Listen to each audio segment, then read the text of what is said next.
going to connect. There we go.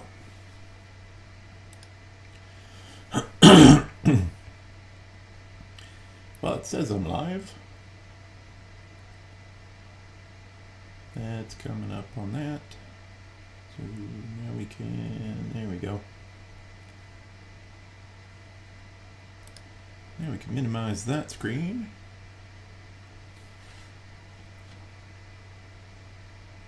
And let me check my mic levels. Those look all right, hopefully.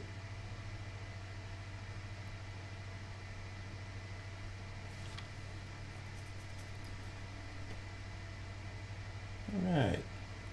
Hope everyone's having a good weekend. I had Friday off, so Mom and I headed over to Boise and got the truck on the dyno for a little while. That was a little bit disappointing. So as you can see on the screen, I got some video footage from it, but I didn't get a whole lot. It was a little bit disappointing. I'm not 100% sure why the truck performed as poorly as it did. So I got some video up on that. We'll watch that clip here in a little bit. And then also on Friday, we went over to the World Peregrine Birds of Prey Sanctuary, which is in Boise. And that was really interesting. Mom's a big fan of raptors and owls and hawks and falcons and all that stuff, so she really wanted to go. And it's a small little center. They have a few birds out on display and some owls. It was worth the price of admission. All the staff knew all kinds of facts. You couldn't stump them, I think, if you tried, unless you went really, really obscure on birds of prey. They did a live fly demo with an owl named Oliver. That was really neat. The girl presenting talked a little fast, but I think it was probably to not keep the owl outside its cage too long around so many unknown people. But a few displays. They had a couple of California condors out on display. And then they also have a falconry museum archive on site as well. And it's not always open, but it was that day. So Mom and I went and got to check that out. And that was really interesting as well. So if you're in the Boise area and looking for something to do, I highly recommend you go out to the Birds of Prey Sanctuary. It's south of town. Well worth the cost of admission because it helps support the sanctuary efforts and the breeding programs they do to keep birds from going extinct. So I'm not going to comment on where I took the truck to get dynoed. It was over in Boise, and a little disappointed in that I had emailed them to schedule it, and they still had me on the wrong day after a couple of emails, but I still got the truck in on the dyno. Let's bring that up here. I got 3 runs in. I only filmed the last 2 because they just brought the truck in, strapped it down, and started before I even knew they really got doing it. So we'll run the first run, or the second run here.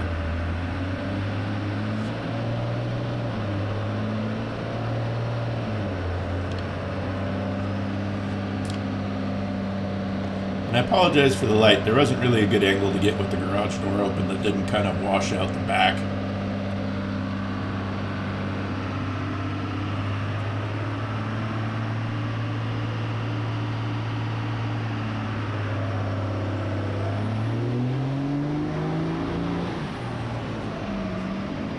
I mean, the smoke cleared up, kind of what I was shooting for.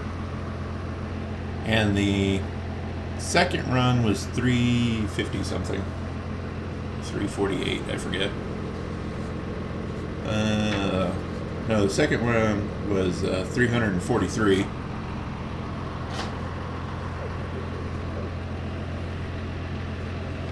And I messed with the phone a little bit to get the third one going here, so we'll skip forward.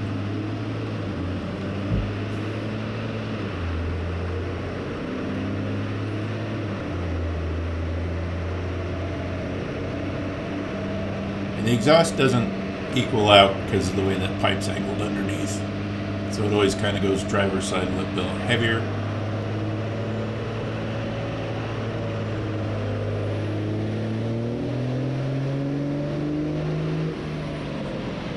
And that run was 360 horsepower with 806 foot-pounds of torque, which is really disappointing because the previous time I had the truck dynoed, it was 450 horsepower at the rear wheels. And that was in Rock Springs at 6,800 feet. Boise's 2,300 feet. So between the altitude change, it should have actually gained a little more power. Now, I'm not sure how much horsepower the automatic's going to eat, but with the camshaft I installed, that should have made up for the little bit of power loss from switching to the automatic.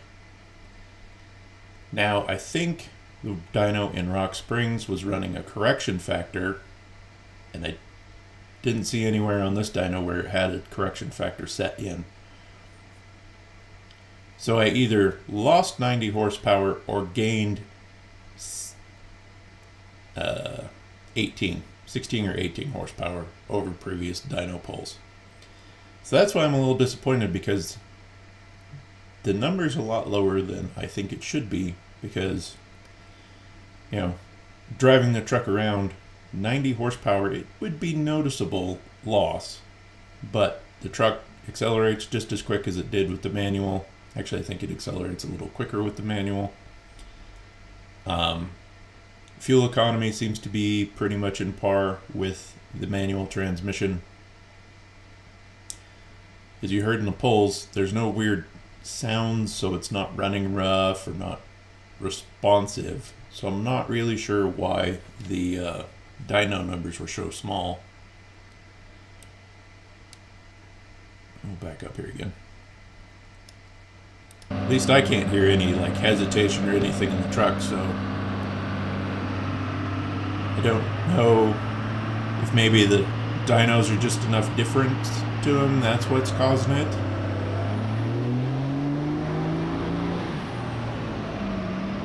The other thing I don't know is on my sheet I have, it lists the RPM at what the power curve is looking like. The other dyno was off of rear wheel speed. So maybe the guy started loading it up after peak horsepower, so it was kind of already on the downward slide. And the 450 horsepower run in Rock Springs, I drove the truck. They just had me back. I backed up onto the dyno because it was a mobile dyno. And the guy just stood right next to the monitor and walked me through how to get the truck to put down the power. So what we do is run it up to, I think, 55 mile an hour. He'd tell me he was going to load it. So as soon as it started bogging a little bit, or a little before it started bogging down, I'd mash the throttle. And that's how we did all of those pulls. And all of them were, again, way above 400 horsepower. Like, I think 425 because I didn't get on it fast enough, then like 440 something, and then 452. So I'm going to email CA Conversions and see if they have any notes or anything on if they've just done the transmission swap and then dynoed the truck without doing any changes to the engine, to see if there is a huge performance loss. But 90 horsepower I would think would be noticeable enough that if the truck was that low on power, I'd feel it, and I don't. So we'll skip ahead and run that next one, and then we'll get into ATS.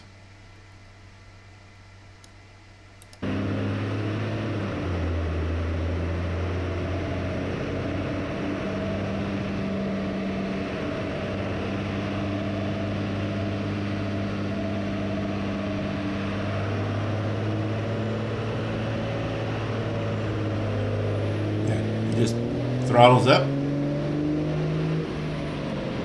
No hesitation. So I'm not really sure what's going on with the truck, or if it's the dyno. But we'll go ahead and hide that. And we'll get into ATS. We'll do some trucking today. We are in the Mack Superliner.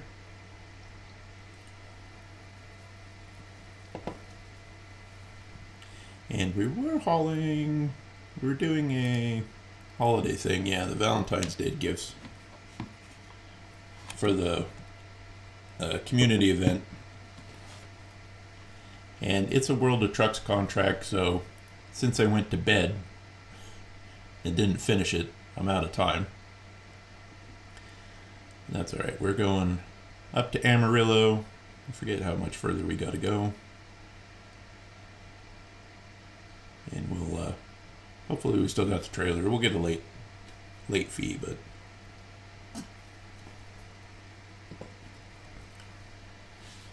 And of course it's dark. Why wouldn't it be?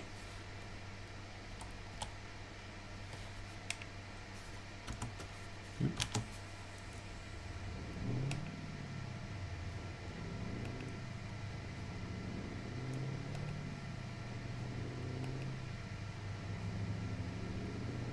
Sorry, car.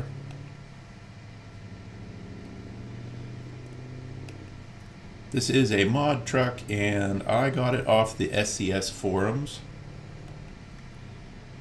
It's by dyno, and it is, you can get it for free. However, when you check out, it asks you to type in however much you want to pay for the truck. So you can type in 0 if you don't want to pay anything, or if you want to tip the mod author, you can go ahead and leave him a tip. Again, however much you want to pay for the truck is how much you can pay for the truck. And unfortunately, since it's a World of Trucks contract, we're going to hit 65 mile an hour, and that's all we're going to be able to run, because those are speed limited. Let me know in the chat if I need to adjust the volume or anything.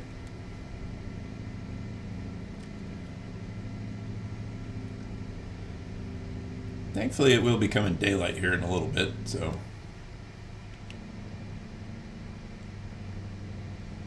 I don't know what you were doing, just stopping in the middle of the highway like that, but whatever.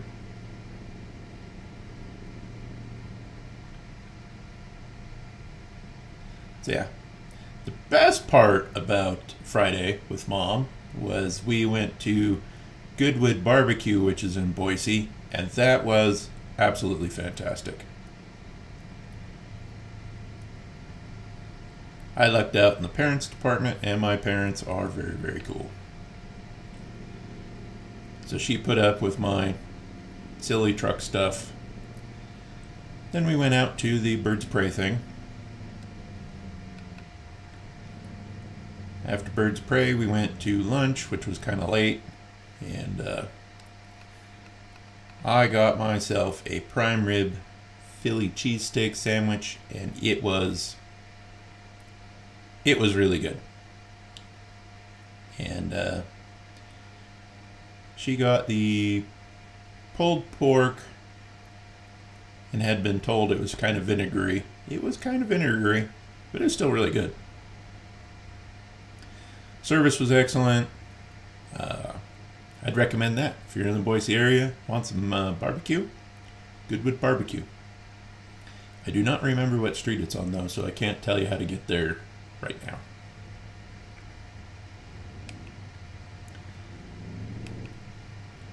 Then we tried to find some resistors. That was a bust, because apparently there are no stores like Radio Shack anymore.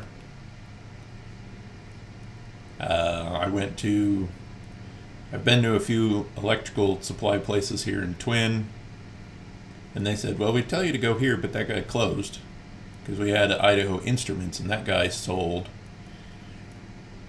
electrical components. And then on the left. one skill. Or do you got to turn around to it?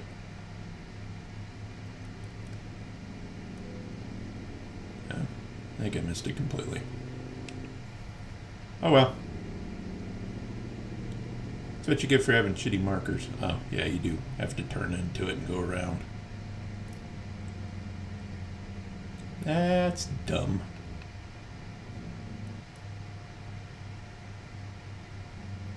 So yeah, I will have to order some resistors off the line. And end up cutting them off. What the hell? Do you want you to make a U-turn for serious? That's retarded. I should have just skipped it. Over here now. Yeah, I'd drive past that in real life. That's stupid.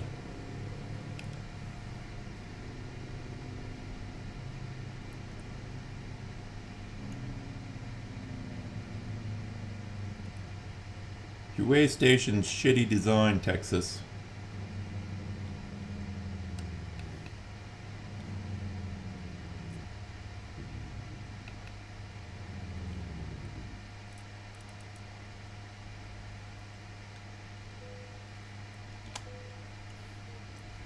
Yeah, thanks for wasting my time.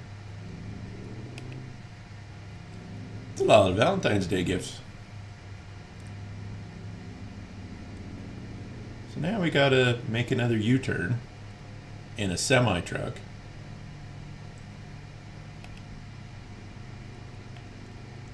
Yeah, that's a terrible setup. We should have just drove past that.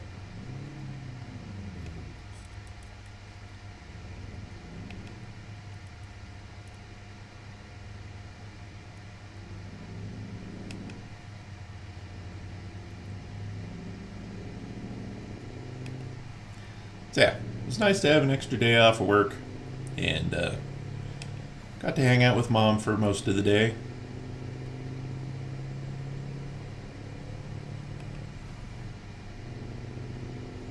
Ooh, fruit stand. Got the little Triceratops from the Wyoming DLC with me, and the little bobblehead from... I forget where I got that bobblehead from. I only have 45 mods installed, and half of them are trucks. I have a CHU, 2 different auto cars, a couple cab overs. It's installed, but I don't actually have it activated, a T800. And then I have some sound mods and a weather sound mod. So the rain sounds better when it rains.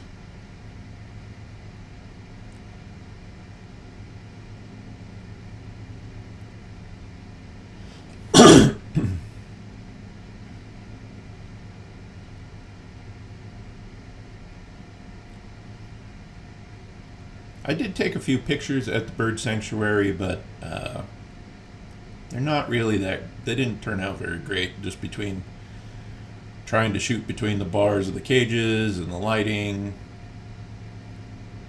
I took a little video, and the sound was muted because, of course, I had my... What in the hell are you doing? You don't have to stop on the interstate. Jesus. Sometimes the AI in this game is too realistic.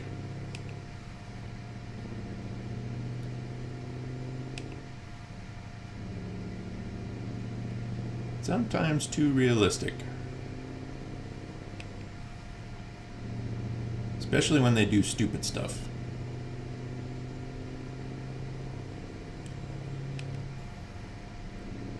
The Falconry Archives and Museum, they're still kind of setting up their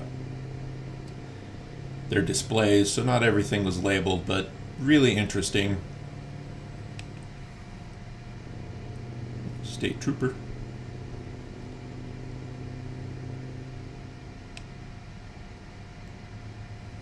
Really, really interesting. Definitely worth checking out if you're in the area.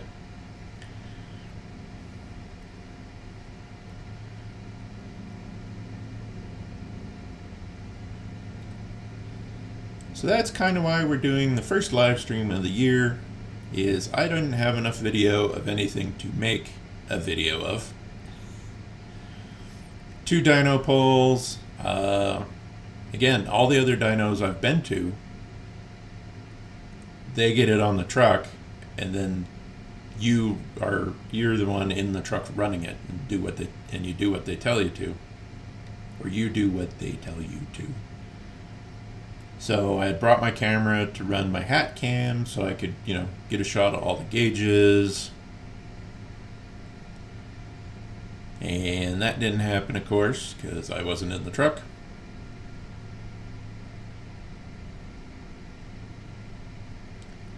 And I had mentioned something to him that it was reading like 90 horsepower less than previous dynos, and they didn't really say anything, so maybe I'll just have to find a different place to dyno the truck next time. Which is kind of hard because there's not a lot of them around. They are more prevalent now than they used to be, but there's actually, I think, 1 or 2 all-wheel drive dynos over in Boise. So if you have an all-wheel drive car, you can even get them dynoed. Okay, I'm stuck at 65, so you need to either speed up, slow down, or just get the hell out of the way. So, I mean, everybody at the shop was nice, and it's a very clean facility. I was just a little disappointed.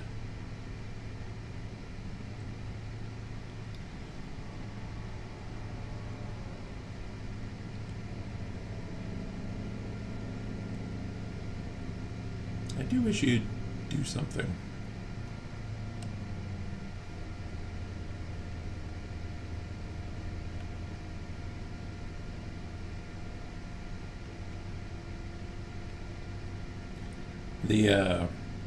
We'll switch to outside cam. The Valentine's trailers, boy, they got them lit up. Got almost as many lights on the Valentine's Day stuff as they did on the Christmas stuff. I didn't need my lift axle down. We're not that heavy.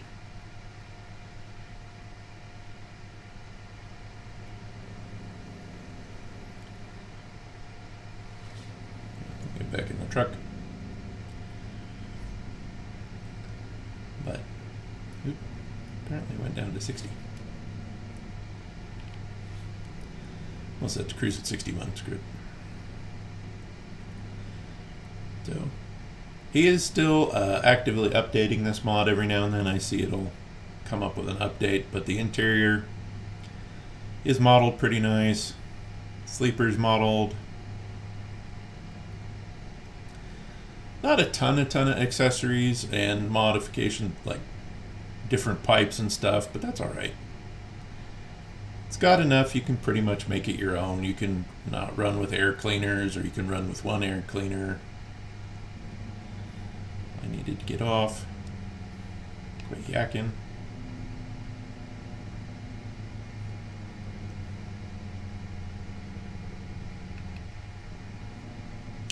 The gauges are all working. It's a nice mod. I think if you're a fan of the Superliner, it's definitely worth checking out.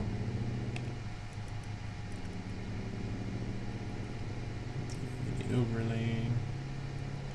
Or I guess we didn't need overlaying.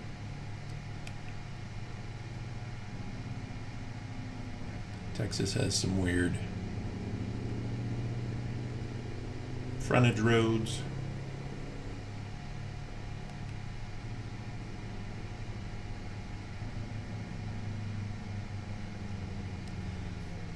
I'm hoping that I'll get my resistors in time, so next weekend I can have a video of soldering up all the LEDs for the Bayer sound light unit.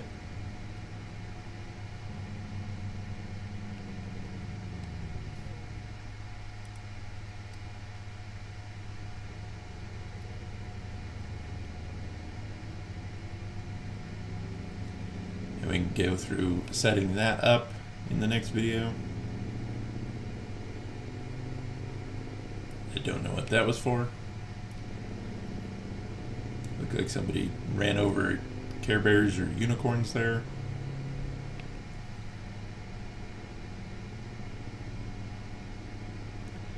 But the SFR Soundlight ESC combo, God, it can do a lot of stuff.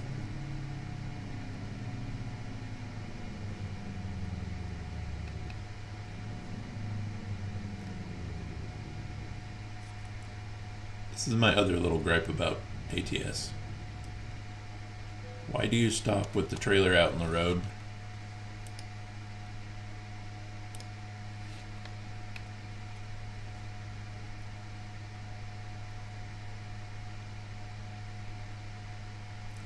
Alright, let's see here. Can we get around the barn? Looks like we might be able to.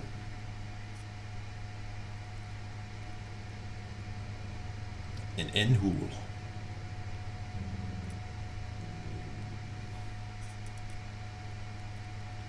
then we gotta go all the way around.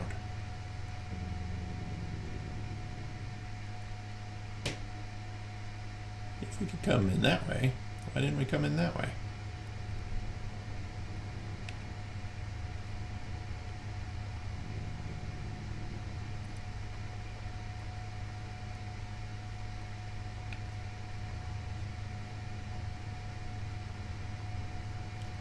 The other question is there stuff in the way, or can we pull right through the barn? It doesn't look like there's stuff in the way.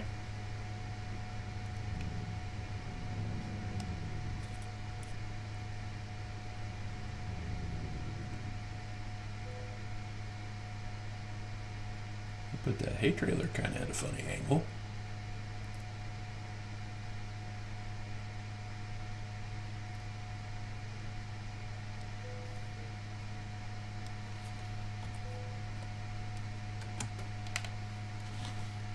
Like I said, we're going to be late because I slept.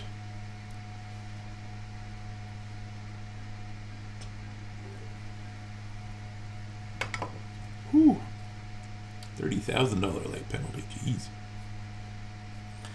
That's the only thing I don't like about the World of Trucks contracts.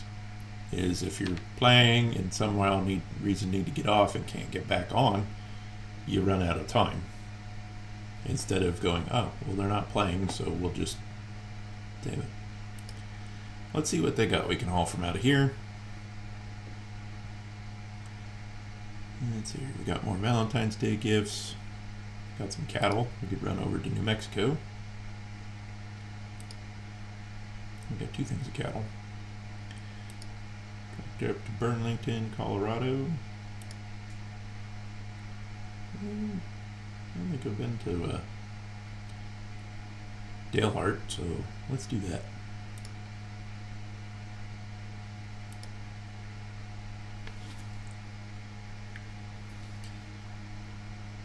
After all, we got the old Superliner set up for heavy haul.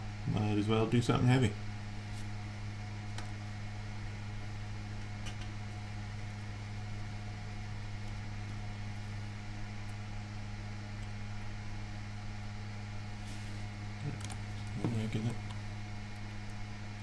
Hey, over there.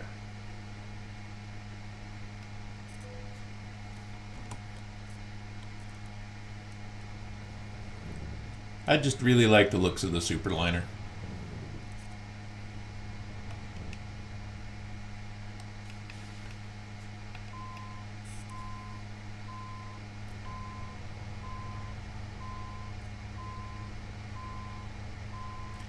And yeah, I know I'm cheating. I do this in real life. And it's easier to do this in real life than it is in the game because of the field of view and how things actually appear in the mirror.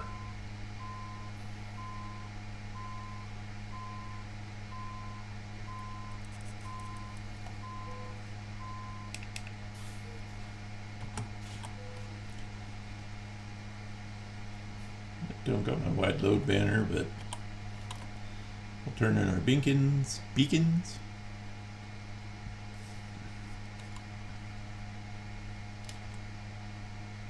Looks like our lights work.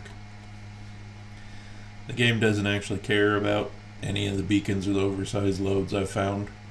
So we'll, okay, now that we're heavy, it didn't drop the axle.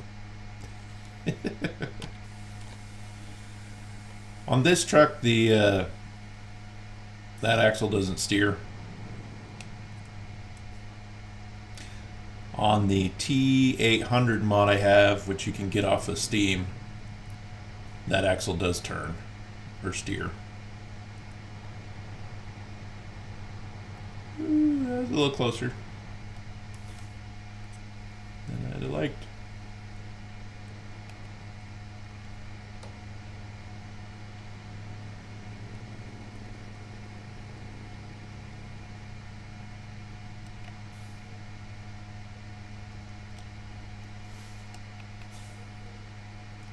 That sign's in a terrible spot. Good thing we have exterior cam.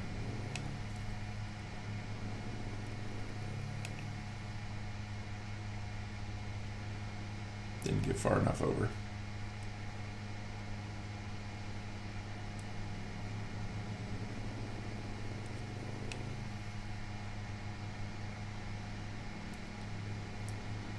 Definitely a lot of cows.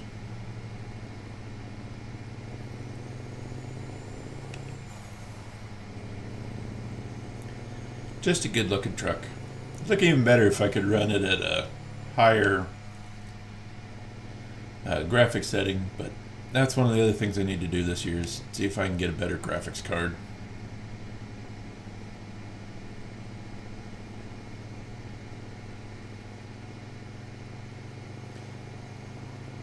Yeah, it's a lot of paint and chalk or something on the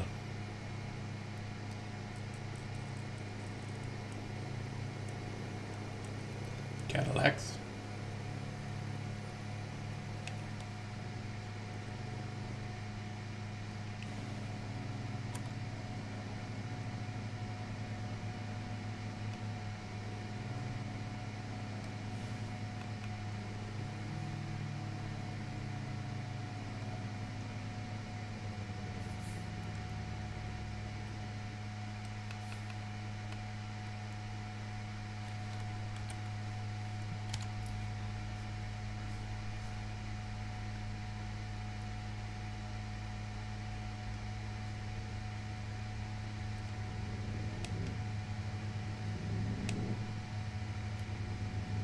Let's see, we need to get over so we can get on the highway.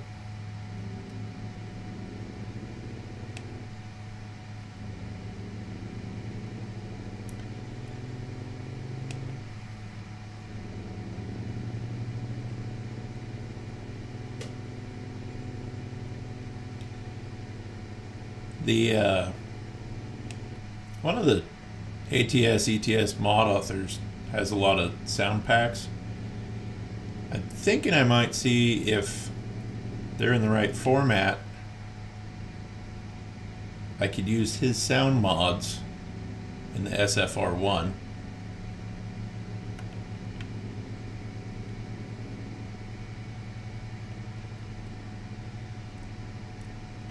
And the SFR1 from Bayer has English directions. However, the sound files are all labeled in German. And while I did take German a long time ago in high school, things related to trucks are not words I ever learned. The start and stop sounds were kind of easy to figure out.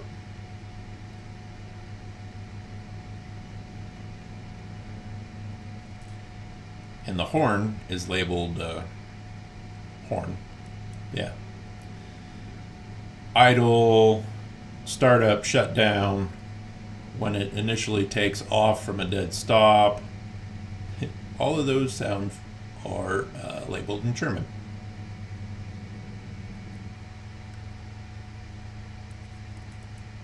So I'll either need to get Google to translate it for me so I can figure out what sounds I need to put where.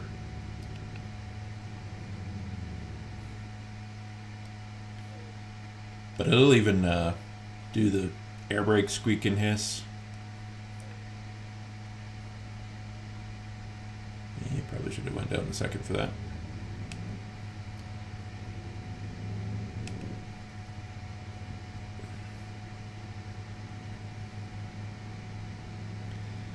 And you can also have it play random sounds, which you can adjust how often it plays, but for like random sounds, you can have it do the air dryer when the air dryer vents off every so often. So it's a very complex system. And there are plenty of videos on it. And I am not familiar enough with it to feel comfortable making a like how to set it up video.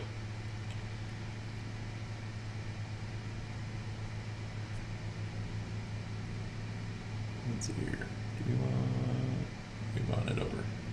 Sorry.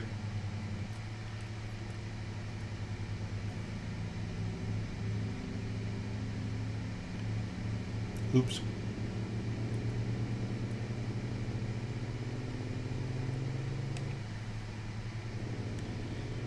Now, normally in game, that would get you a ticket. But I have traffic offenses turned off.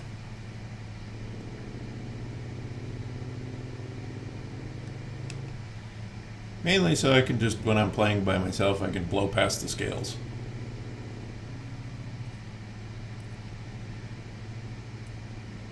Or speed. But of course, World of Contracts loads. You can't speed on. And they're the same speed no matter what game you're playing, ATS or ETS. I don't know what 65 mile an hour is in kilometers an hour. I think 100, 120 maybe? Let me know in the chat if you know how to do those conversions in your head.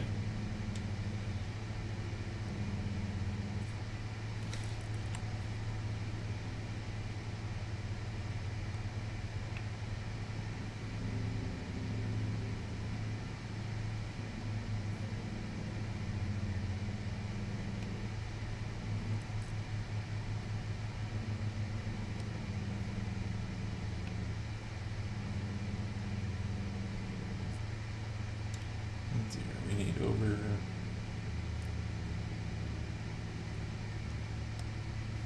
Come on, car.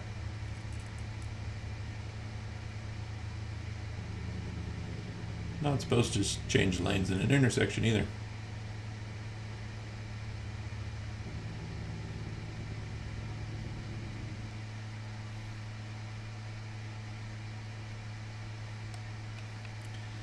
That was an interesting truck pickup that went by.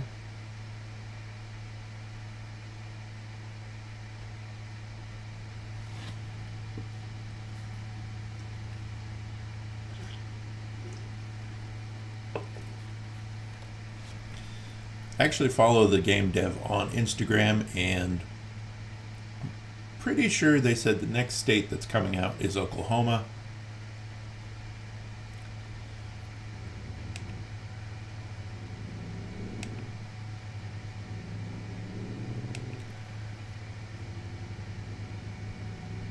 That'll be interesting to see.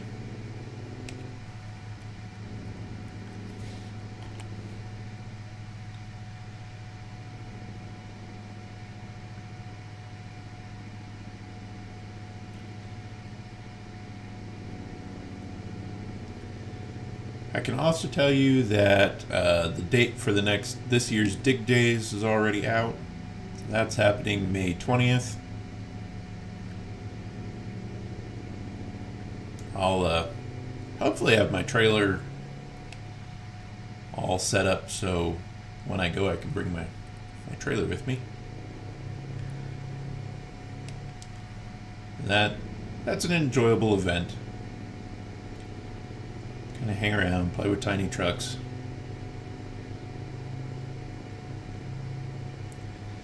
I will have to ask someone with one of the excavators if I can have a go at one of their excavators this time. Last year I ran one of the loaders.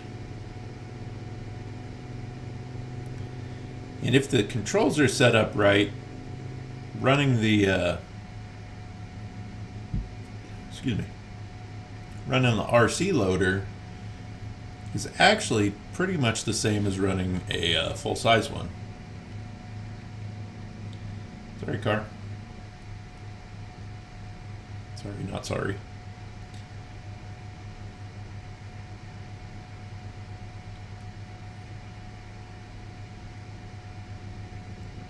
So, I am really looking forward to that.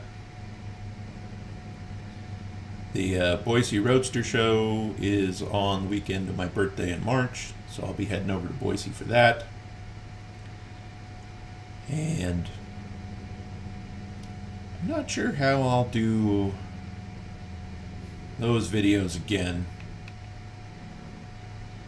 They didn't seem super popular.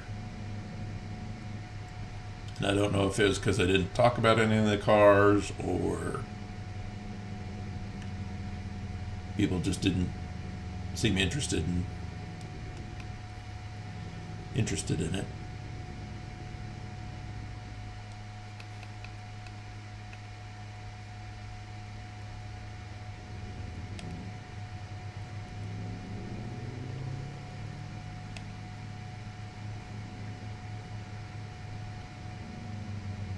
I need to get the stoplight mod.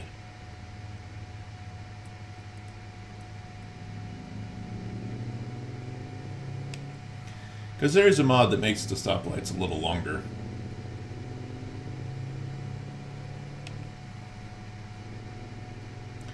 Although in Twin Falls and in Casper, Wyoming, I know there are traffic lights that change fast enough that even if you're in a car, you're not getting across the intersection before it's already red again.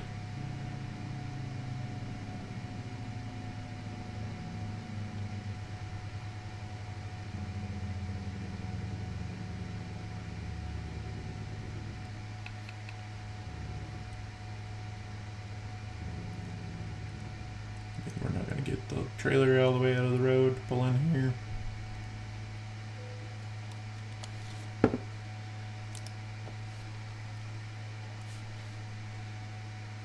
Now, I have seen people back up B trains and stuff, so I know it is possible to back these trailers up.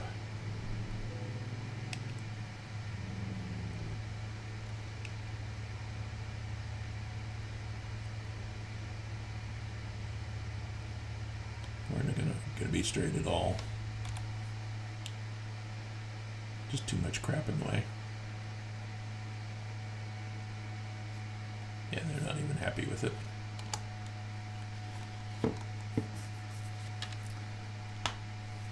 So we're just going to park it right there.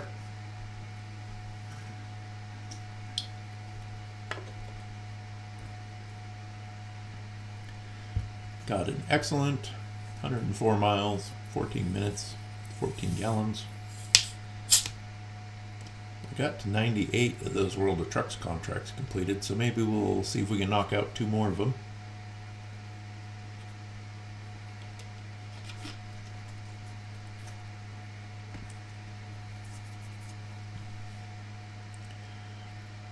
Then I can show you which mods I got on.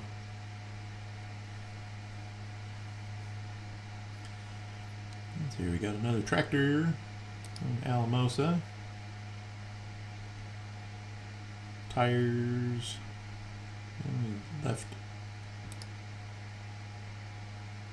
We were in Amarillo with the last one. Could do Burns, Oregon. That's a heck of a haul.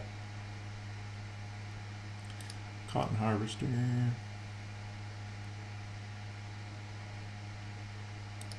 Tractor, Fort Collins.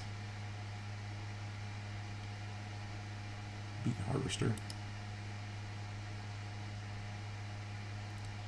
Let's do that. And more Valentine's Day gifts.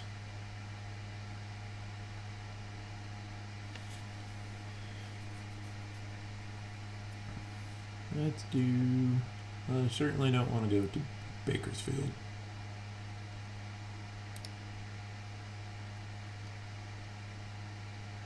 Let's go ahead and head up to...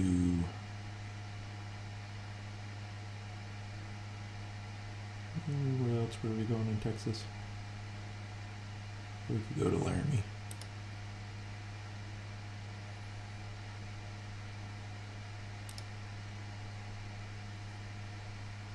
Plows.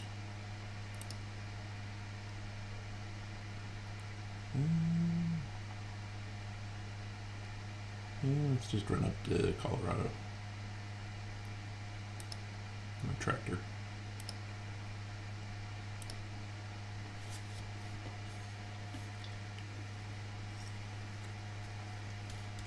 God, that was empty.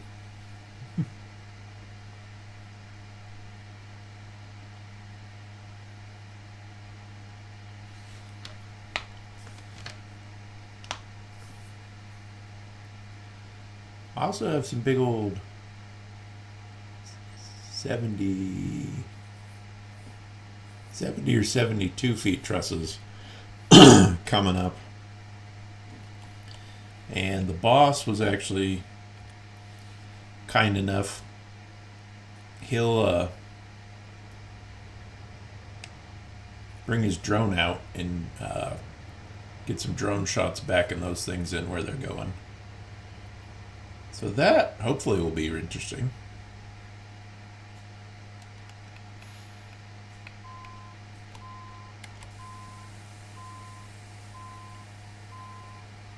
Shouldn't back with those down.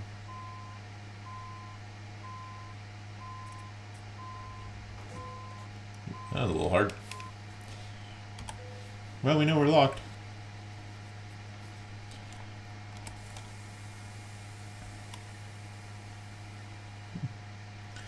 Almost looks like the same one we just did.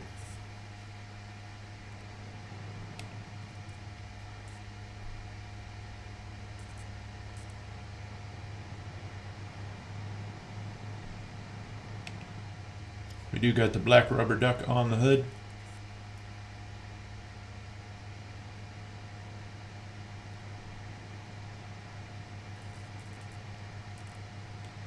Might have to stop and fill up somewhere too. Yeah, we got half a tank.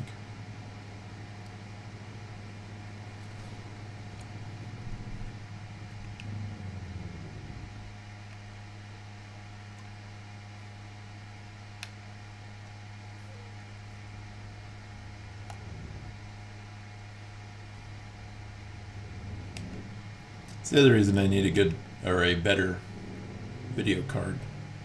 So my draw distance can be far enough out that I can see traffic coming a little better. Real billboard advertising is another mod I have. Again, we'll go over what mods I'm running just before we get out of here.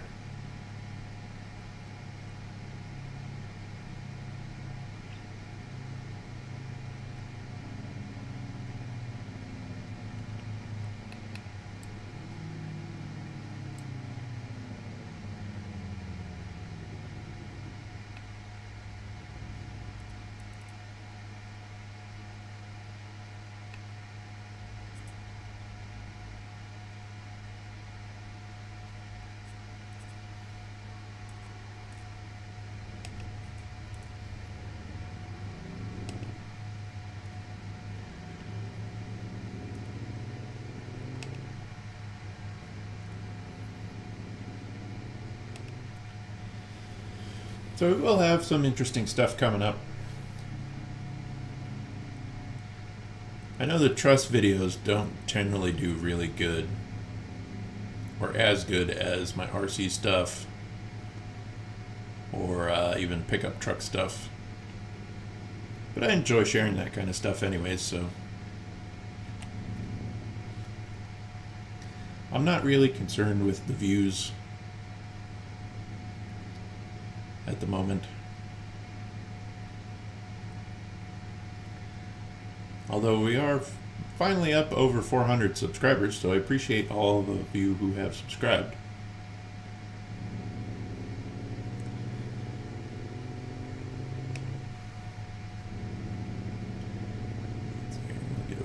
before they get too close.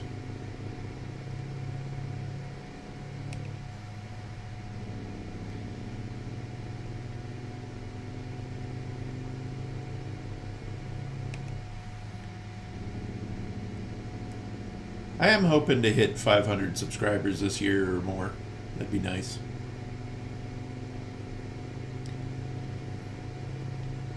I know a couple of guys from work actually follow me, which is cool.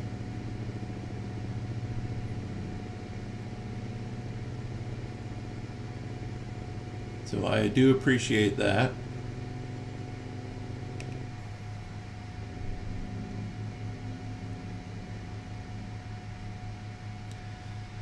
I do not have a sim rig at all. I'm playing on keyboard and controller. I don't see the necessity in playing with a sim rig because I do this in real life. I don't need it to be super accurate in home.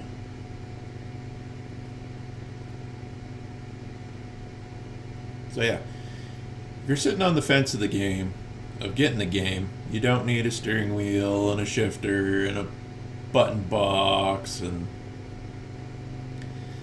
you can keyboard and controller it.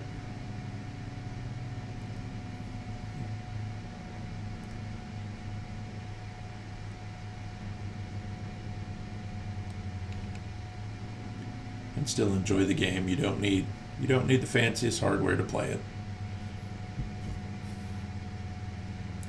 You do need a lot of hard drive space though, because it is a big game.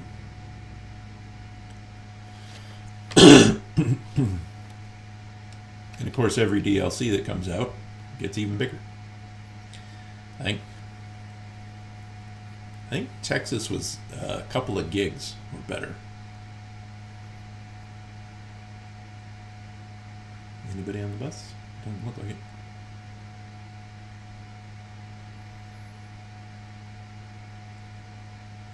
I do like it when the devs put the murals on the buildings, as that really kind of brings the locations more to life. It also is why the game takes up so much space, because they need so many custom assets. Like that dragon on the building right there. That might not be where that building is in real life, but that building probably is in that town. Same with the mural on the wall. If you're in the game and you go up through Shoshone, Idaho, the mural on that building is correct.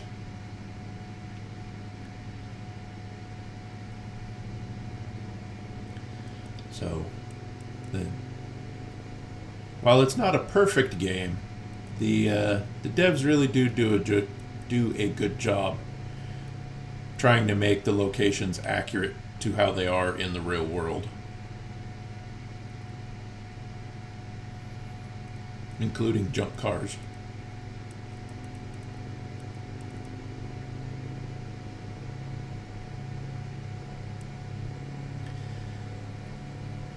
I can't comment on how accurate Texas is because it's been so long since I've been to Texas.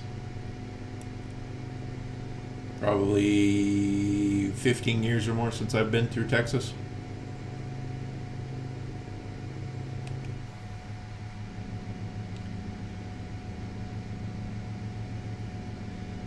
Wyoming and Idaho I can do pretty good.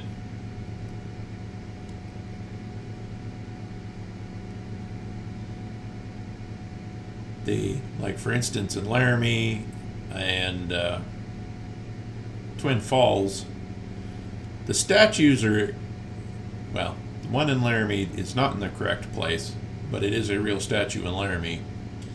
But Chief Washakie in front of the Washakie Center in Laramie, that is in the correct spot and the building is correct looking. The horse pulling the plow in Twin Falls is in the correct spot, but the buildings around it are not 100% correct.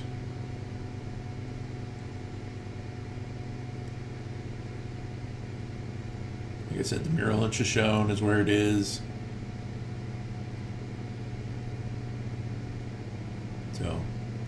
SES does do a pretty good job with that kind of stuff in the game.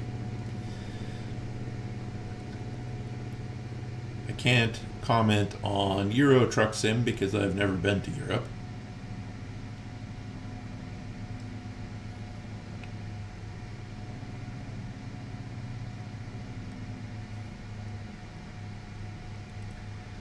So I'd imagine if they get those kinds of things right in ATS, they're probably doing the same thing in Euro Truck Sim.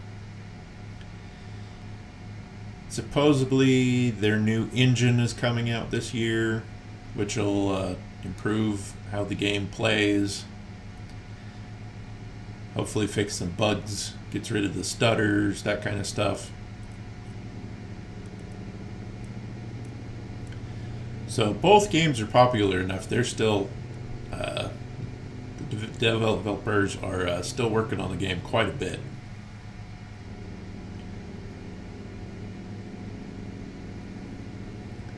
I don't know if they're going to get every state in the United States in the game.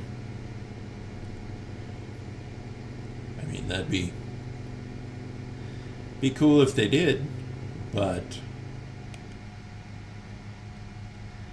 boy, that'd be a humongous game. Unless they completely redid a lot of their assets and optimized it a lot more.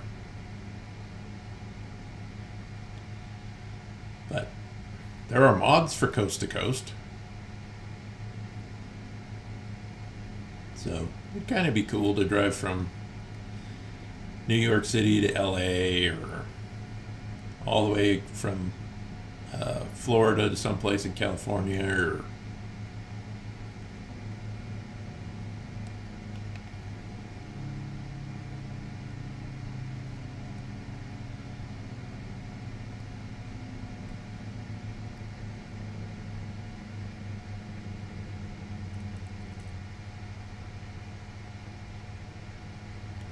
nice looking Exxon station.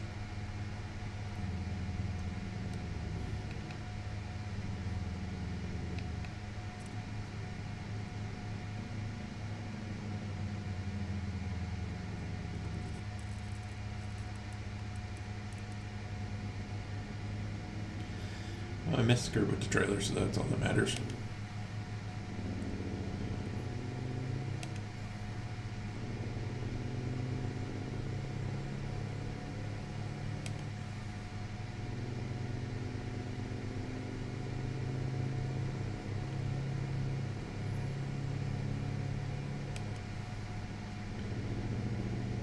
Raton 1 mile.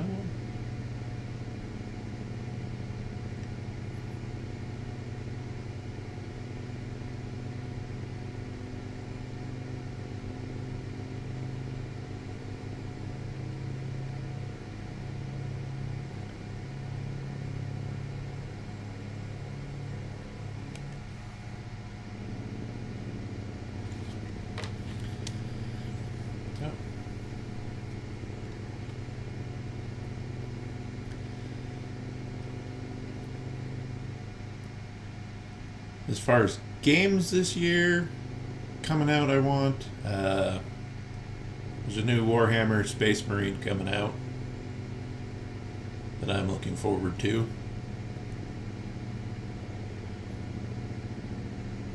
Although I won't play that on stream, because I try to keep my YouTube stuff all kind of automotive related, vehicle related. Yeah.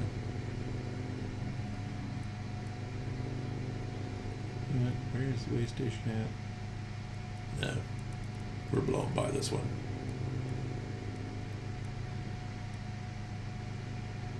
Ain't got no time for that today. Although that was the first stutter we've seen, so.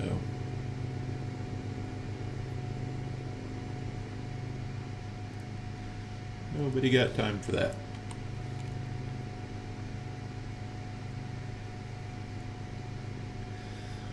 Although technically, since we're oversized load, we should pull in there, because you can't bypass in real life with an oversized load. If the port's open, you have to pull in there. Now I imagine there are a few exceptions. For instance, if the load is so big that it won't fit in the port of entry.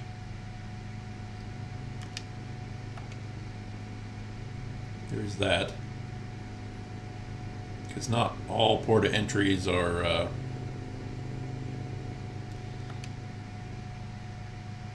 roomy.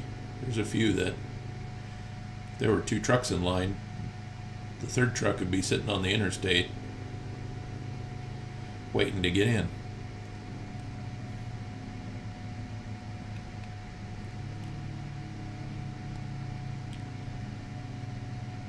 It is quite foggy today.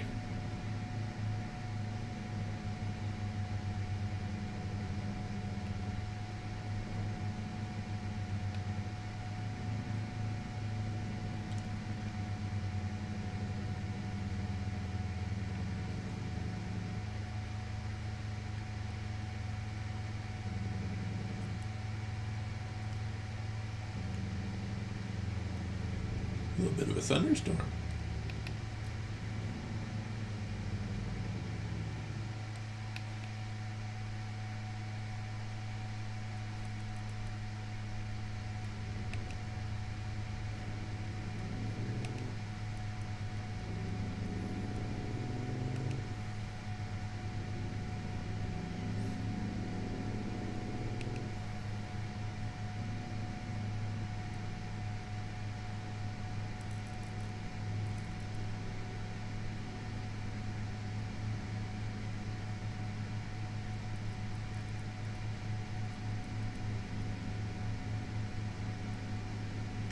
$65 miles.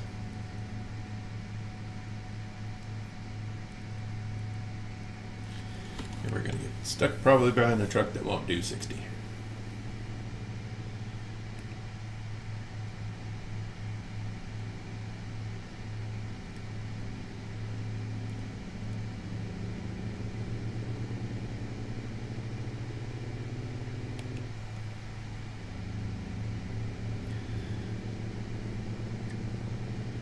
Now, not a lot of the engine mods apply to this truck, so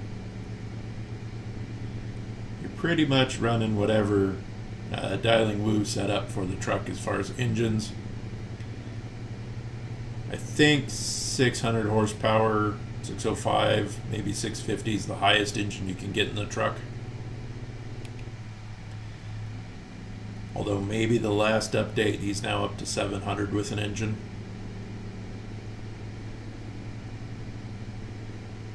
Which, 550, 600 horsepower in a truck is pretty solid. You're not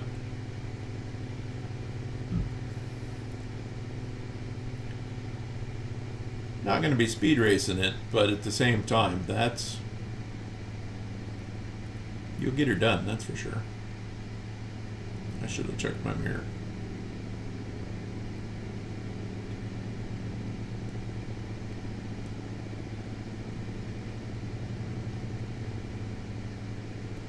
So that's a little different style trailer to what I'm building for my grand hauler, but that one's just got the sides, and I'm building one with the exposed internals basically.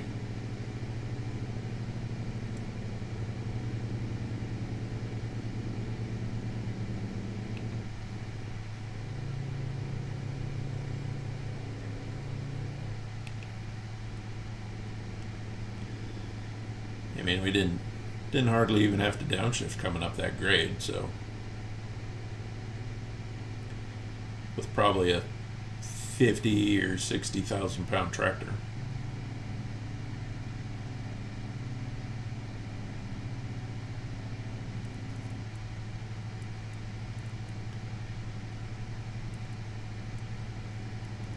But I do. I really like this truck mod. I think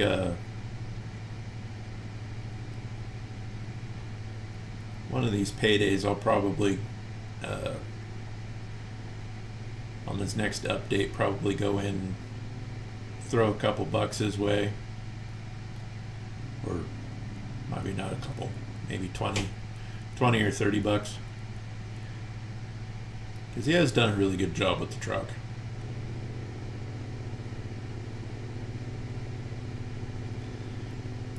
And that's kind of one of those things, like, I understand not everybody has the budget to buy a mod for a video game. But at the same time, screaming and demanding that they do it for free isn't really cool. I mean, it's no small feat to model a truck and all of its equipment and all of the options. Get the sounds to work, animate the knobs and the wipers. I mean, those guys put in a lot of work to build these mods. So I think them asking for some compensation for their time is perfectly fine.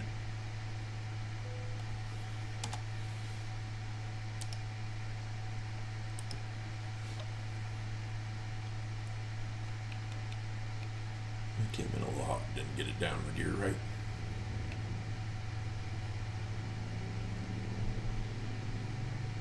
Same with consoles and mods, or demanding people put out a mod on console. That's a good way to not get them to put it out.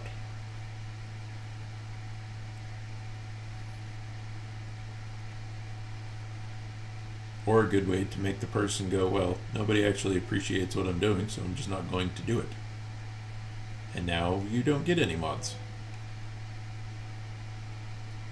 Yeah, we're mostly in the lines.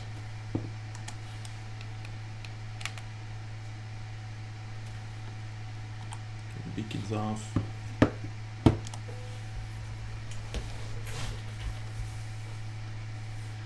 So yeah, I'm not a big fan of the whole demanding mod authors do stuff.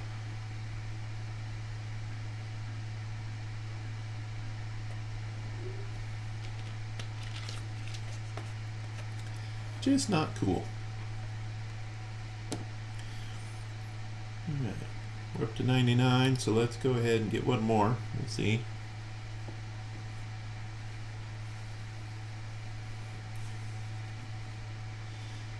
Again, my poor system.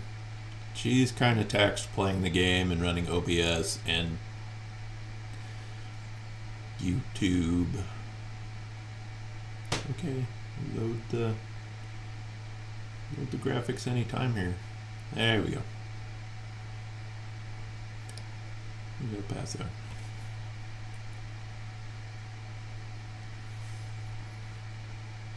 £97,000 milling machine to El Paso. Let's do that one. Review your truck details. Yes, it does fine.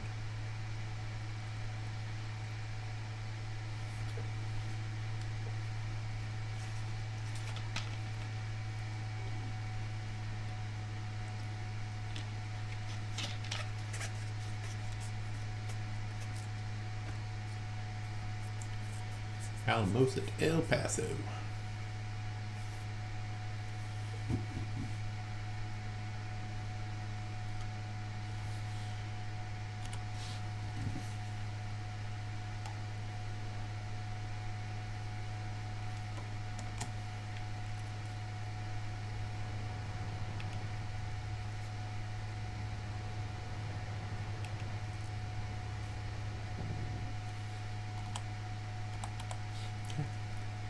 Did have my lights on. Sometimes it's hard to tell in the game if your lights are on or not.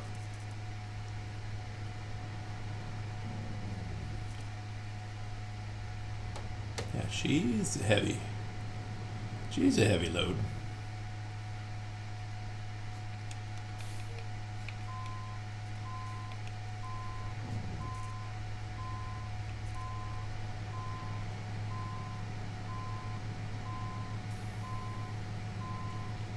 Try not to cram into this one as hard as we did the last time. There we go.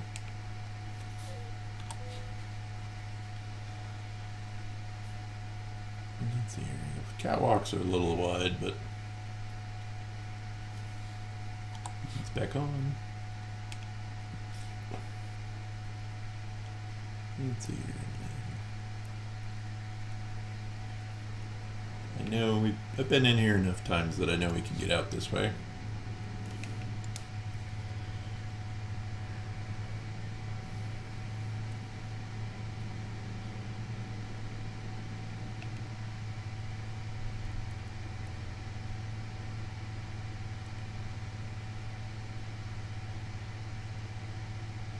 Gotta remember she's really long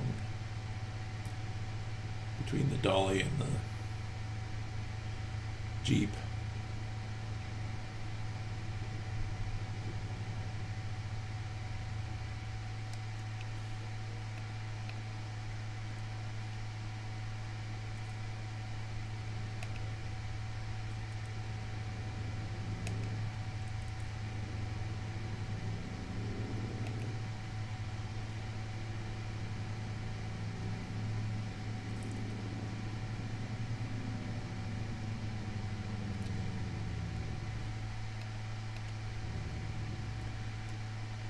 I do have a garage here in Alamosa.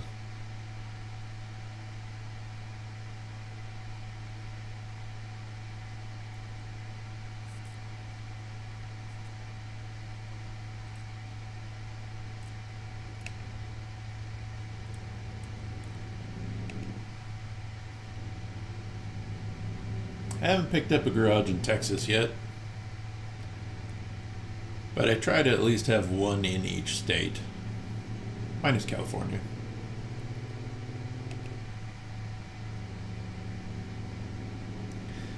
I try to avoid going to California in game as much as I do avoid going it in real life. I've been there several times. I don't really feel any need to go again.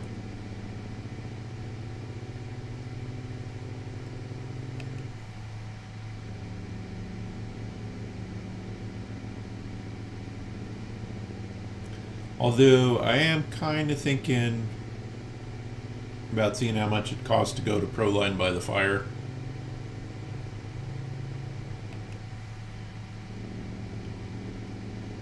As that's a fairly big crawler event. While I don't compete, it'd be enjoyable to check out at least once. Just so I could say I went.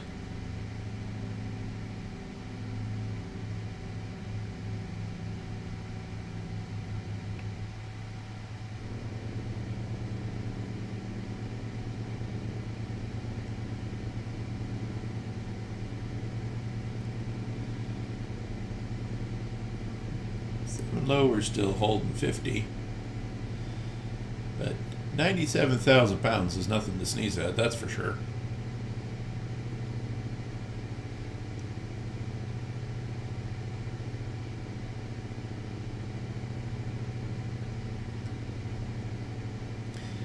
Usually all I do is drive in the dark. This time it looks like we're going to be in the rain most of the day.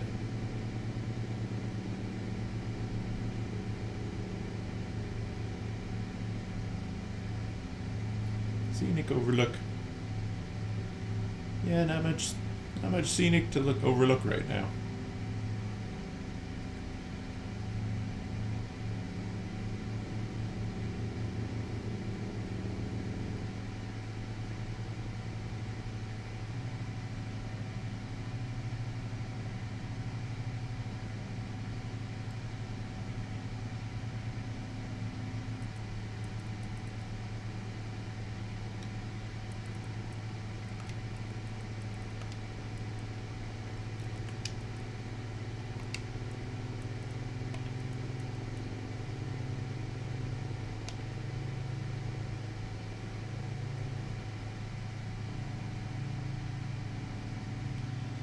Let me sing you the song of my people.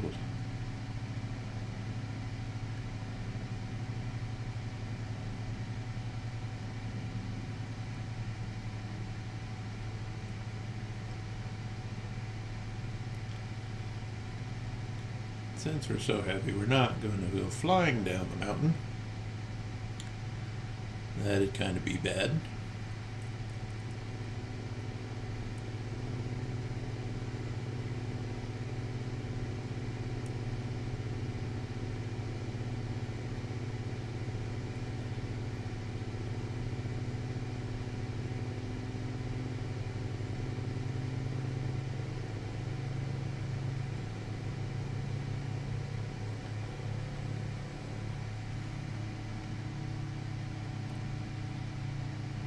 I haven't seen too many posts from the Magic Valley crawlers. I don't really expect to probably see much until March and April.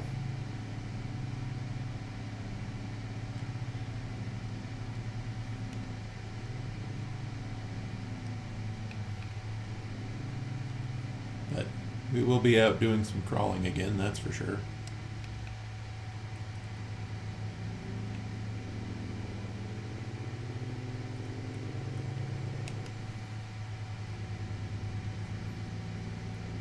As I still have a crawler body to paint.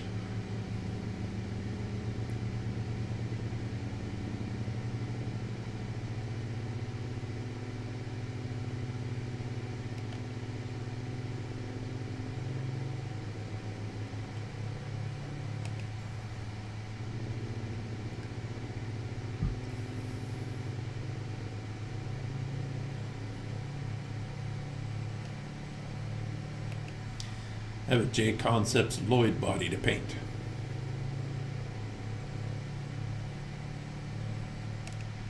And it's going to be the first body I'm going to try to do a patina on. Because I usually go for 1 or 2 colors, nothing super complex. So this will be my first multicolored body. As I kind of want to make the truck look like someone is in the process of restoring it. So maybe not all the fenders and doors are the same color. The hood and the bed might be different colors. I've never done a paint job like that before, so I've seen enough people do it now on YouTube that I kind of want to try. Just so I can say, hey, I did it.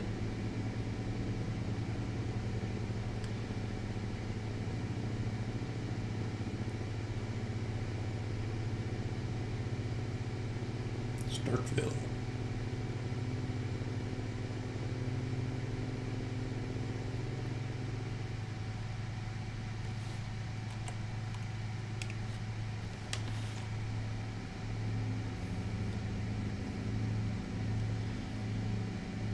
I did get my lights in for the snowplow, so we'll get fine.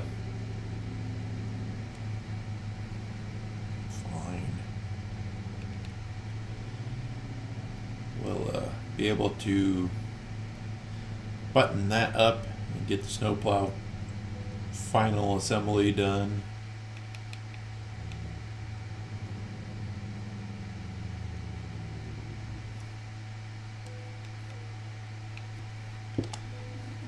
£150,800. Vehicle is not in perfect condition. Please be careful.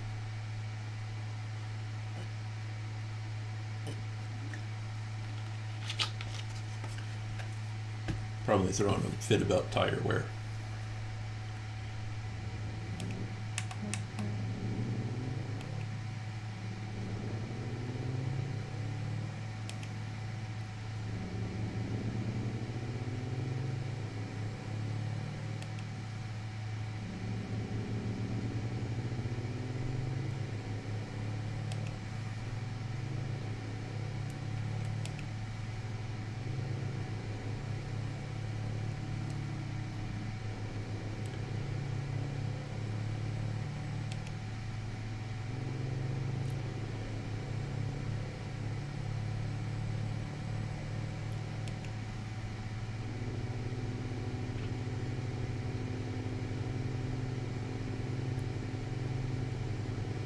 Nothing more aggravating than someone coming to a stop to get off the highway.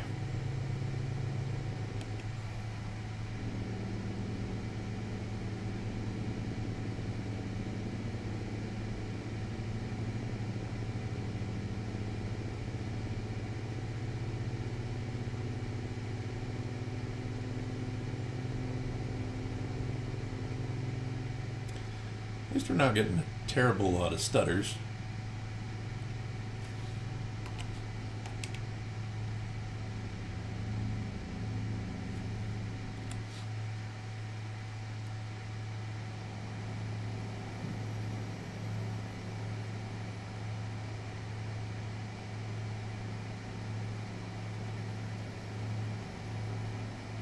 Superliner is such a good looking truck. One of my favorites for sure.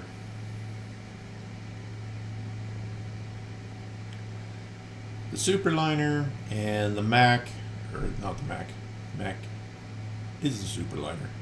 The Ford LTL 9000, their big highway truck they made. I think those two are the best looking trucks. And I know I'll get a lot of flack for it because most people are either the Pete or the K-Dub.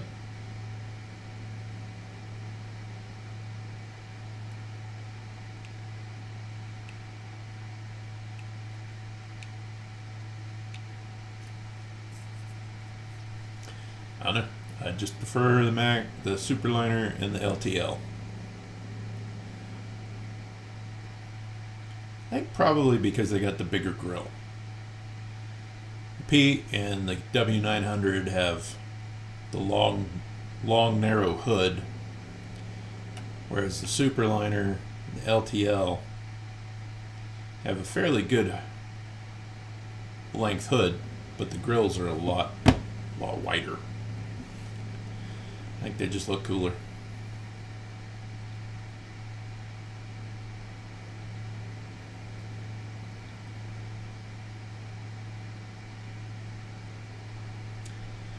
Seems odd that he's heading south with no logs.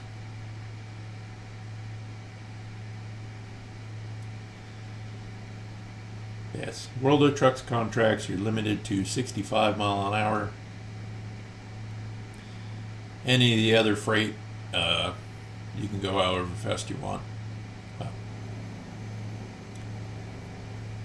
you can go however fast the speed limit is, unless you want to speed.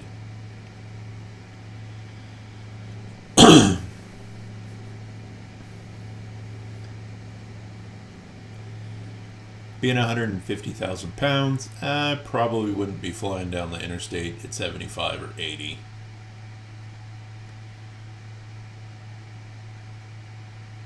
I might roll 70 on flat land.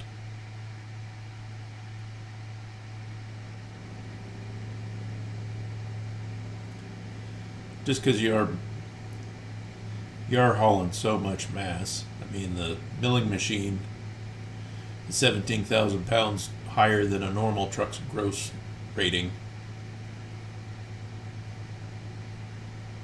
So by the time you add the tractor weight, trailer weight, 150,000 pounds, pretty easy.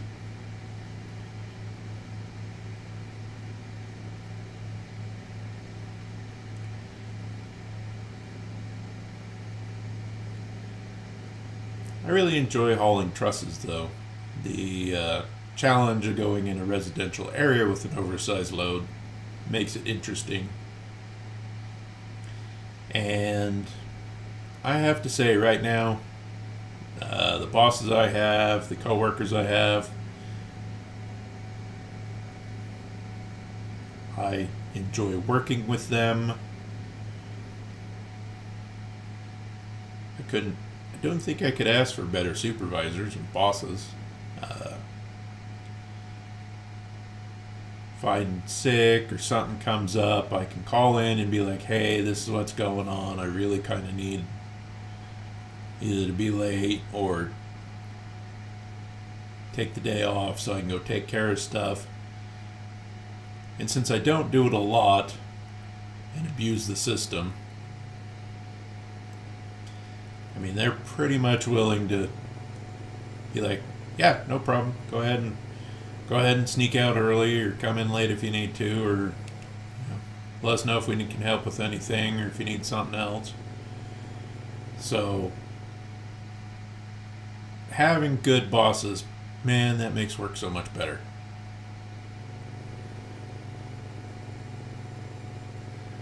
Having a supervisor that when they say, hey, you're doing a great job, I really appreciate you coming in, doing the extra, or how you handled this,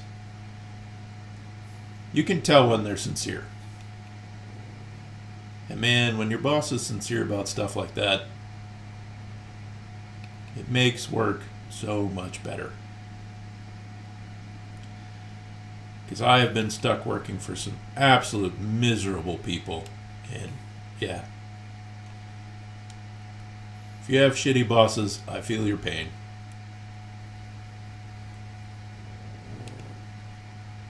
If you have shitty bosses, I hope you can find good bosses someday.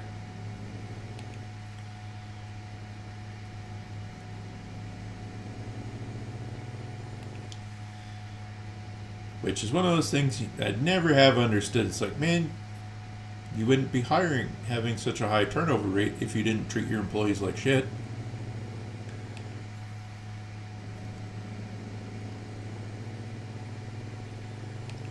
I mean, you'd think you'd want to keep your employees because it costs money to train new ones. And the new people aren't going to be as efficient as people who've been there a couple of years. And that, to me, would just make more sense to keep your employees happy so they stick around.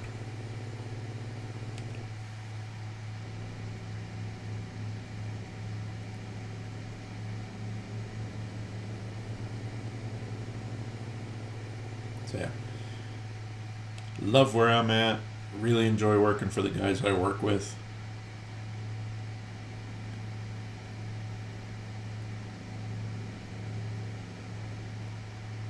That makes a huge difference. If I got enough time to get a drink. Yep.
I think it quit raining at least. It must be pretty overcast though.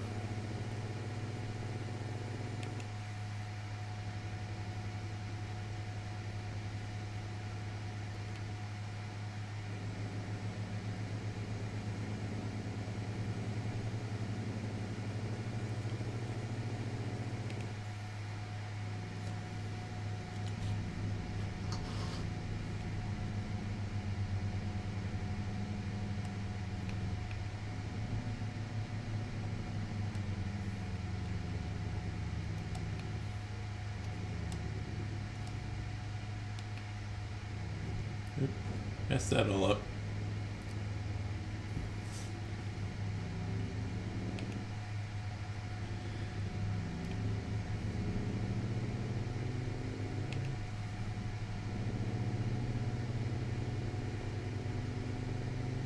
Sorry, truck.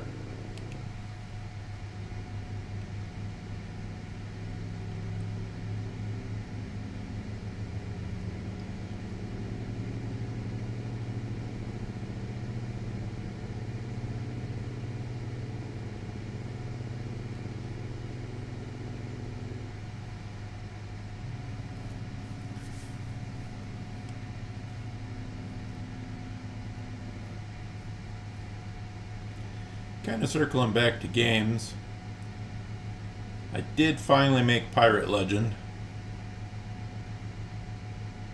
in Sea of Thieves.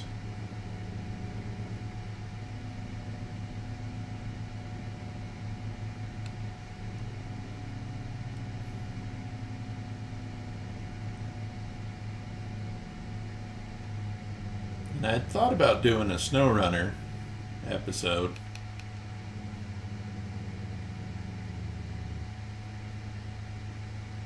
As there was a new mod, truck mod I see now.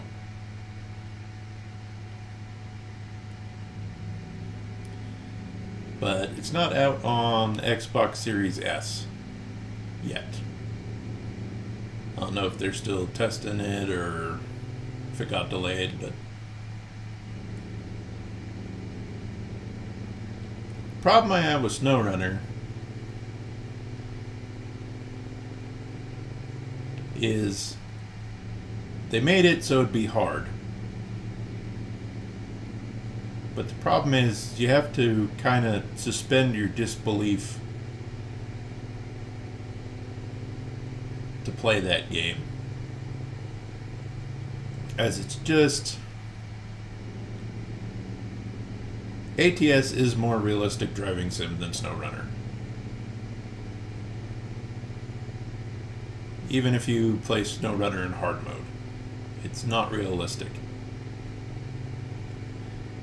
If you hydrolock an engine in real life, you're out probably $30,000, not $8,000.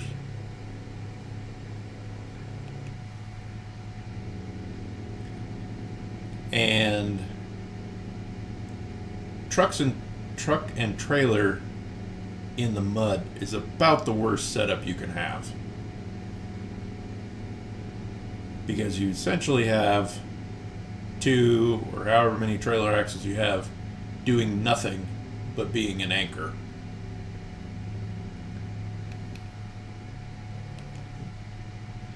One click too many on that one.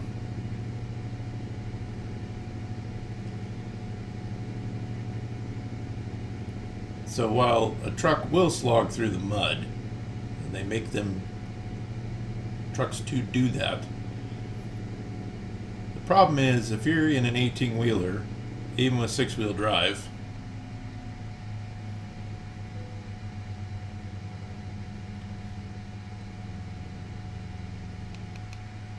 and you get stuck,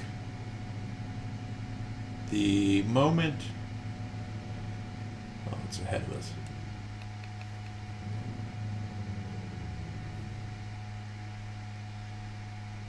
Most of them trees in the ground is so saturated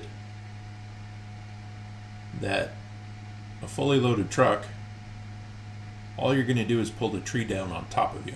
You're not going to pull the truck out. I can't see anything.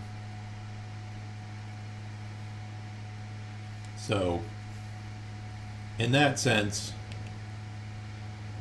some of the stuff you do in that game you just wouldn't do in real life.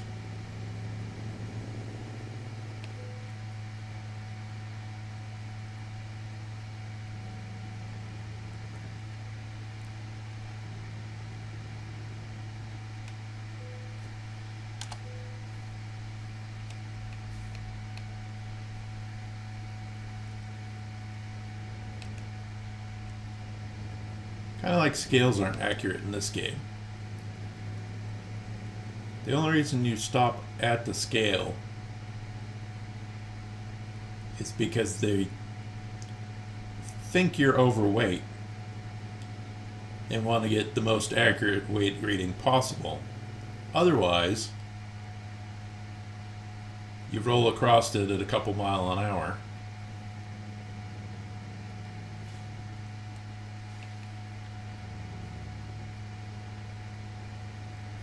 And don't actually stop.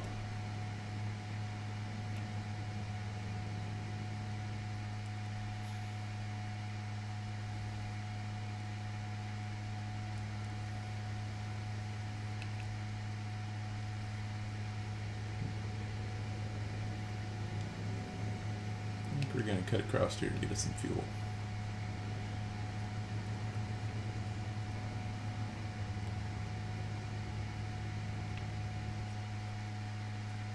Yeah.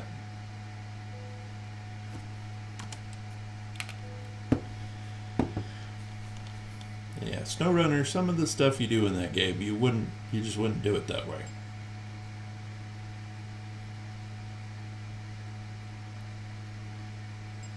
You truck in gravel and bridge over the washed out stuff, or you'd have a road grader or a bulldozer skim the slime off, and then you'd bring the trucks through.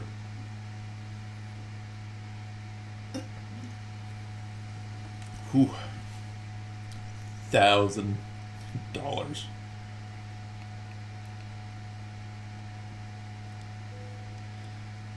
That hurts as much in game as it does in real life. Now the question is, are we going to be able to sneak through the pump here?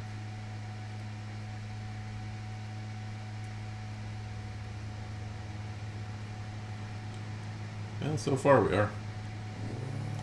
Nope.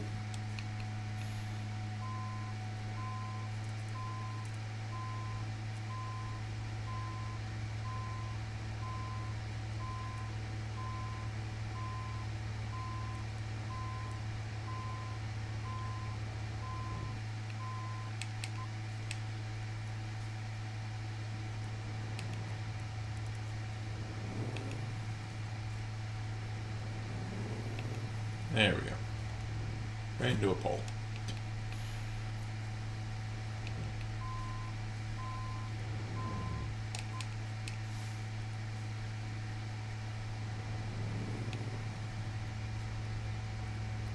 What a terrible gas station.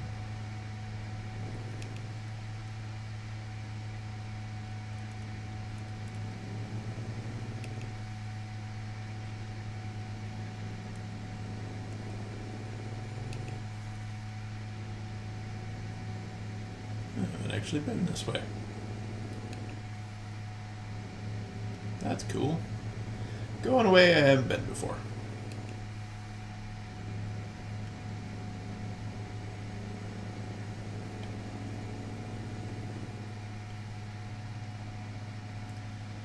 Of course, naturally, we'd end up driving through the dark. I guess not all of them could be in the day. But since it's a World of Trucks contract, I don't want to stop and sleep. Run out of hours.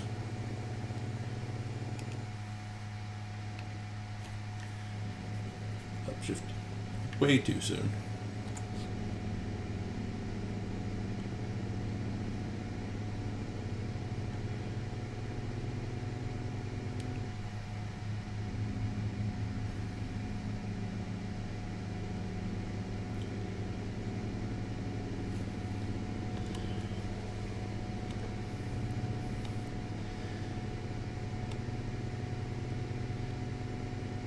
Of course, I could also always fire up breakfast, which is fun.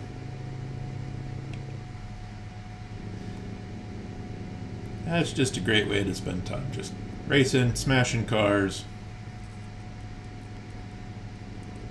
I don't know why you're going so slow, Mickey D's.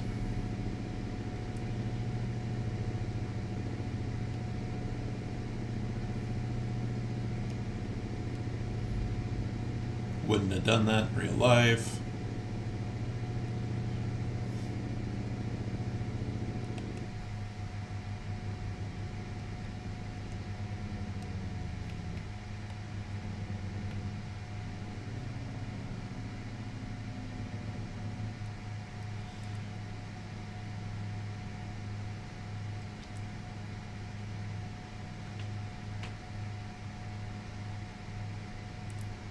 I think the new Forza Motorsport is coming out this year.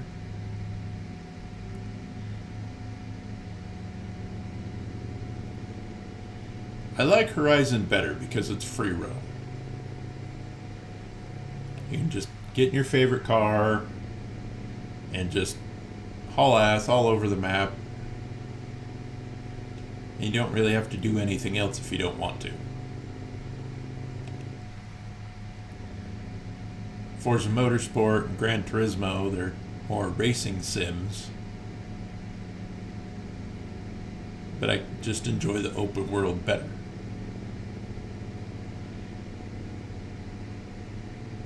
And I had thought about getting Need for Speed Unbound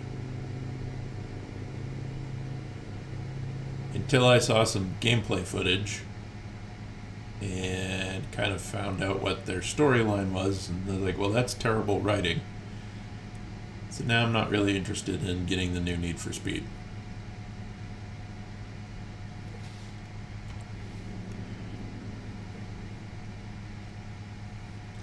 That, and I wasn't a big fan of the silly graphics that they had with it.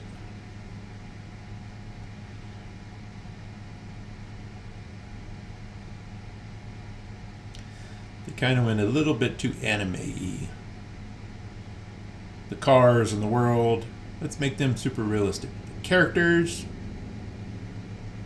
we're not even going to try to make them look like a realistic character. They are definitely cartoon characters. And again, the story, I'd have been fine if it was, hey, we're a small shop, we're just getting started. Okay. Yeah. Having one of the characters screw over your character and the guy you're working for early on in the game and stealing a bunch of cars, it doesn't work for me in this day and age, because any shop is going to have at least 3 or 4 cameras on the premises, and the VIN numbers of all the vehicles that were in their possession. And yeah, I mean, stuff gets stolen all the time.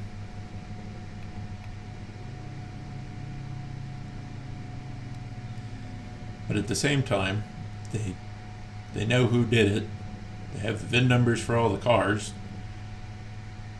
So why they had to go through and say the police couldn't find them or whatever is kind of ridiculous.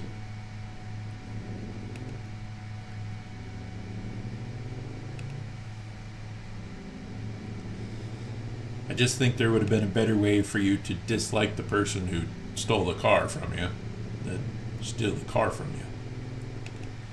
Just kind of seemed like lazy writing. But the environment looked good, the cars looked cool, minus the cartoony effects.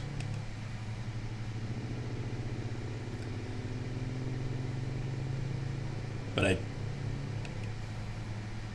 only seen one YouTuber play it, and he didn't make very many videos on it, so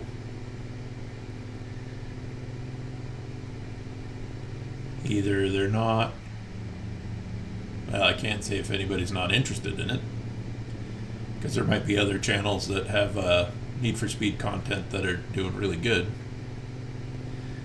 But I'm guessing since he hasn't made any more videos on it, his videos didn't do that well, so he just, well, nobody's interested in the game, so why make content on it?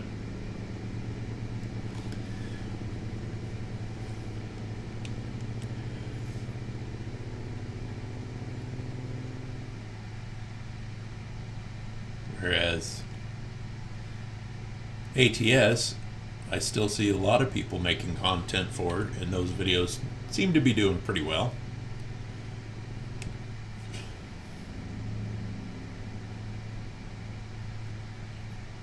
The internet is a funny place.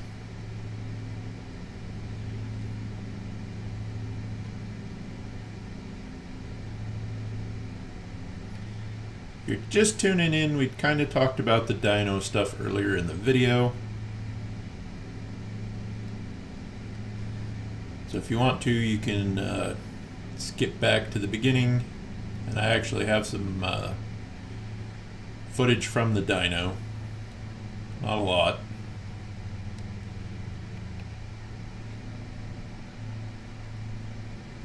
As well, they just did things a lot different than I'm used to people doing at dynos. So I really wasn't set up or prepared for it.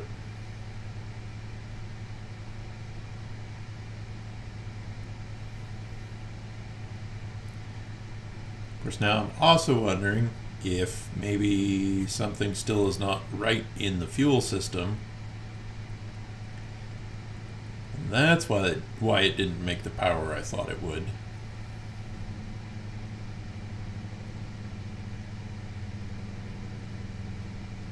I have a fuel pressure gauge on the lift pump, so I know it was supplying the correct fuel pressure and the amount of fuel.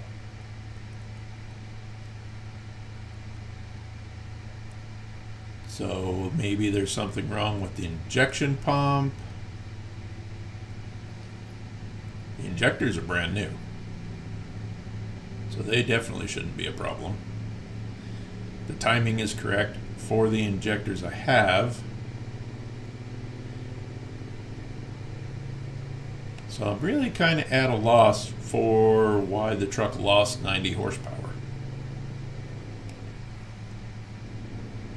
Just doesn't make a lot of sense. So I'll have to email some people about that, as I mentioned earlier in the video, and I guess go from there.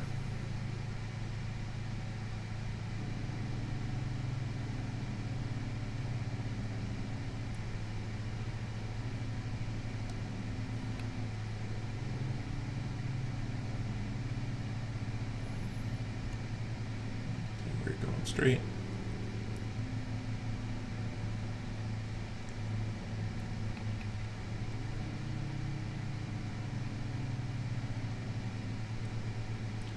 Of course, it changed right when I was super close to it, so we're just going to roll through it.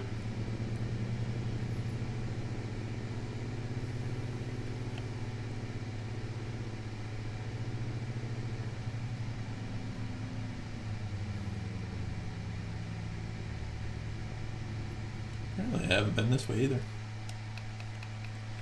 before. Good, pretty good rainstorm right now.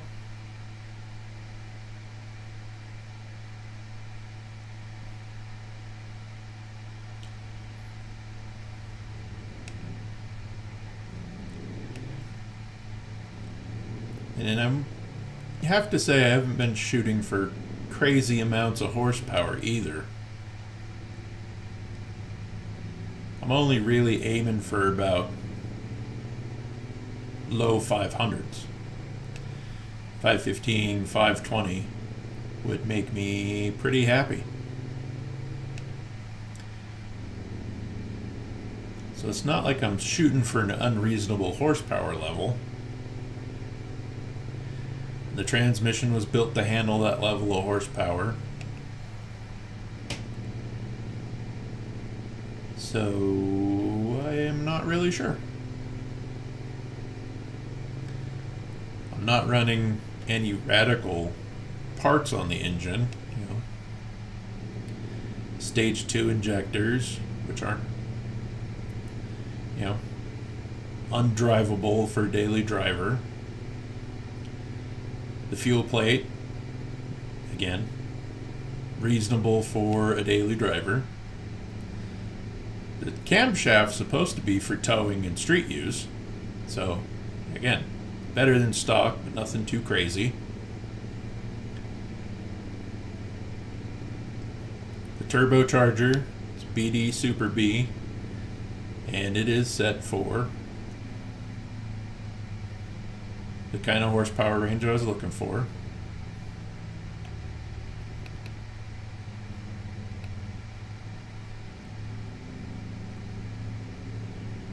That was. I also dislike it when the AI does stuff like that. There's a bus right there.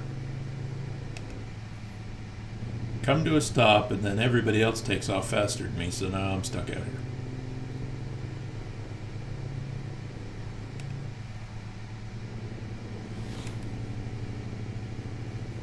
So yeah, just kind of unsure why I got the numbers I got.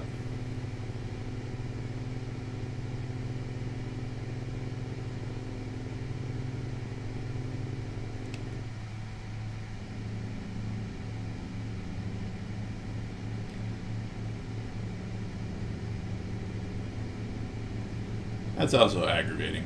They weren't doing the speed limit, and now that I'm over here, now they're going to speed up.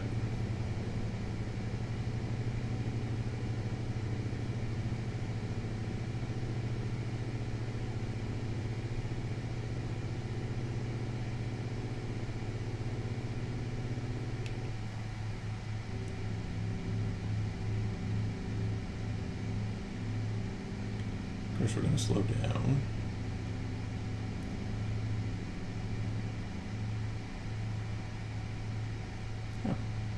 I have not been to El Paso before. That's why.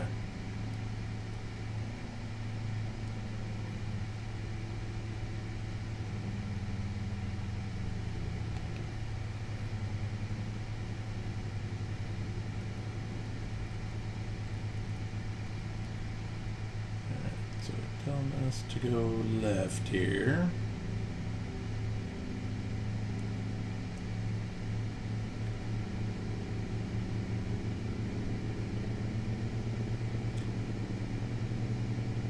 Although I guess I haven't been a lot of places in Texas,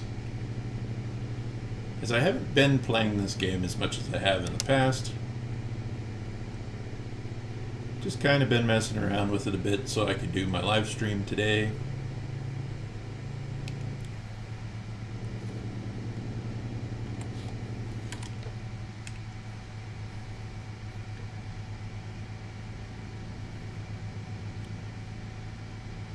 And all the stutters seem to be in Texas.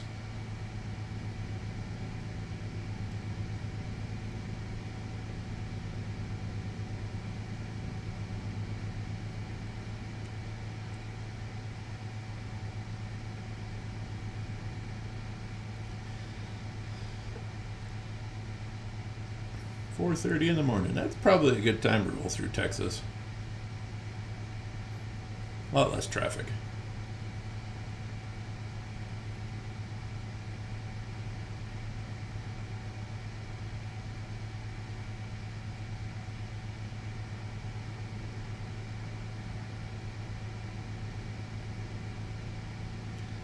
That's where we want West 54, it looks like. Although that lane ends, hope nobody was over there.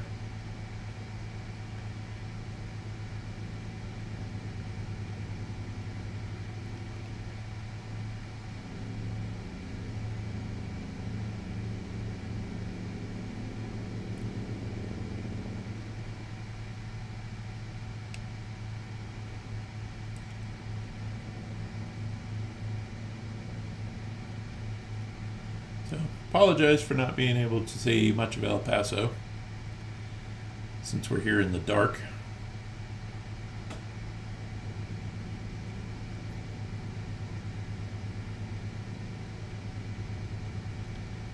Looks like we'll just stay right here.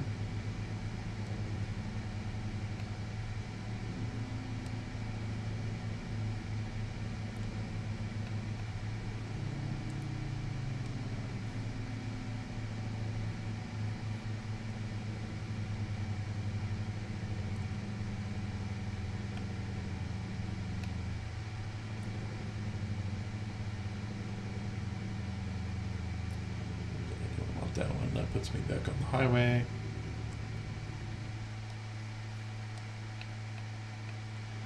Want this one? Yeah, that puts you back on 10.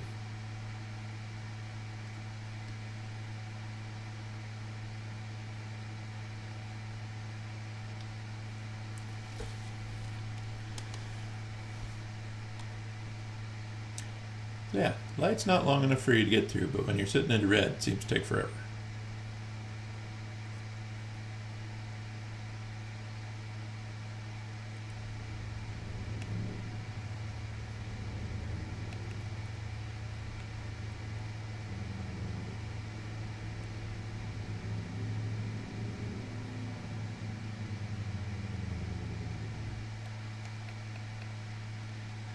That'll piss some people off. Blocking everything.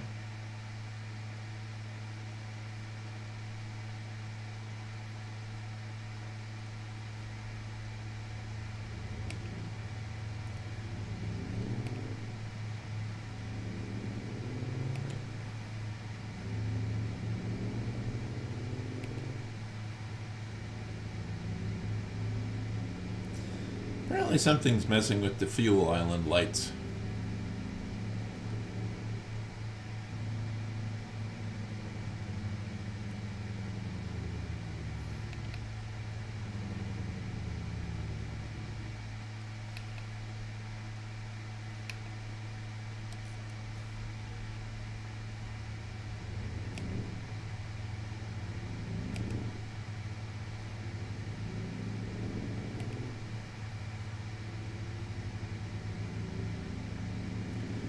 I am running a 13 speed in this truck.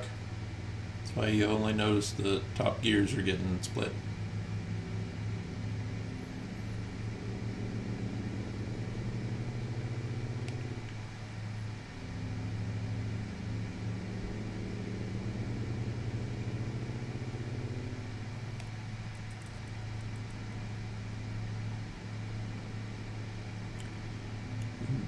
In-N-Out burger.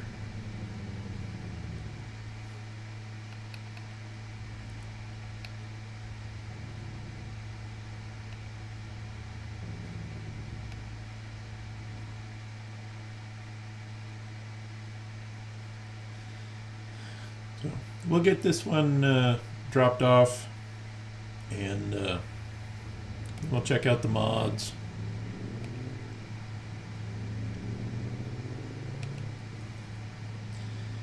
My settings are pretty basic. I got everything on low, graphics wise. That way the game just runs smoother when I'm streaming, because my computer just doesn't have the horsepower to run it at ultra graphics setting and stream it at the same time.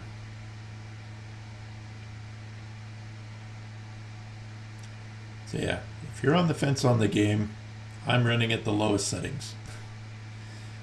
If you got a system that'll run everything on ultra, it looks really, really good.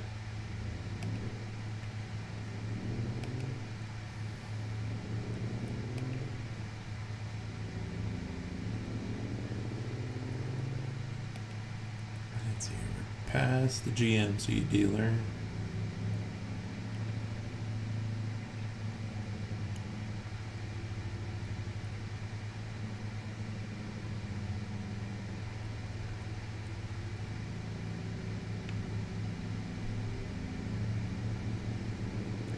Guess we should get off the curb.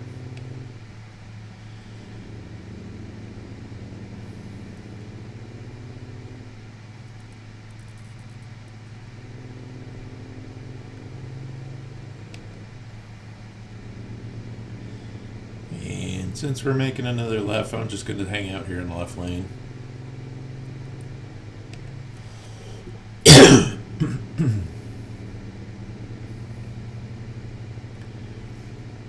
Which is what I usually do on oversized loads. Or unoversized loads. If I kind of know where I'm going, or I know I need to make a left turn, and I'm not 100% sure where it's at, I will stay in the left lane. Because I figure it's easier for people to go around me when they're in a hurry than me trying to fight to get over when I go, oh shit, there's my turn. And when we're oversized, since everything hangs off the passenger side of the truck, being in the left lane means it's less likely for me to hit a sign.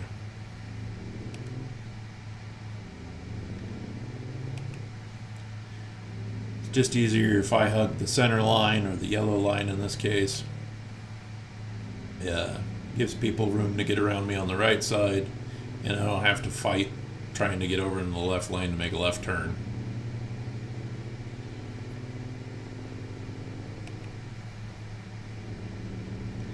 As experience has taught me, if you have a placard on your truck,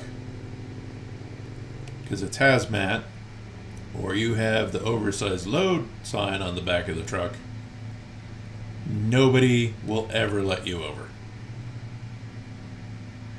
In fact, as soon as you turn on the turn signal, the 30 cars behind you will probably speed up to try to get around you.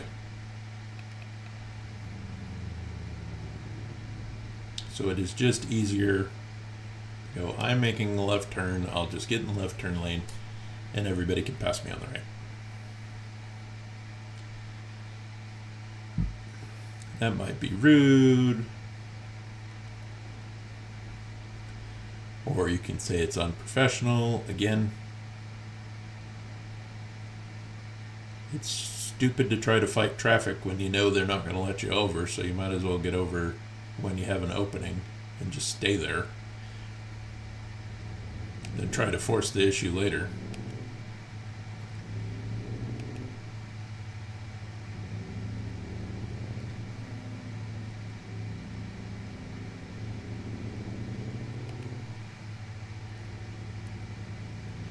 We got another left turn coming up, so I'll just get over here.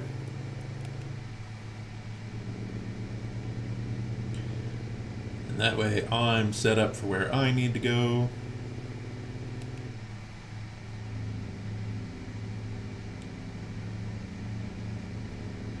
And there's plenty of room for people to go around me on the other side.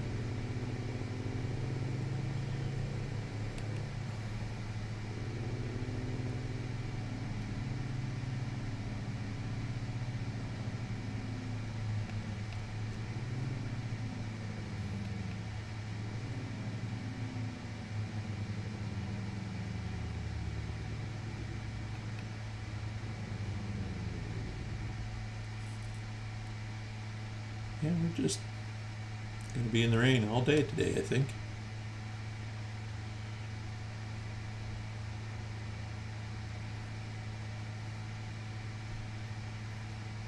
Especially in heavy traffic.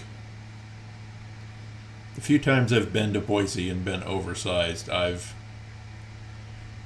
get in the lane I need as soon as I can and stay there.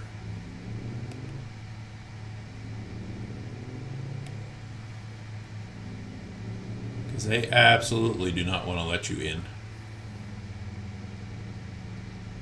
Where is our turn? A little maze. We've discovered a new viewpoint. At the FedEx.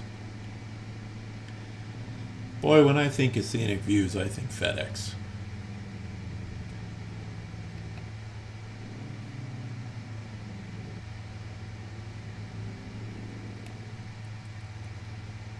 .15-mile-an-hour speed limit. Kind of off the curb with the trailer there.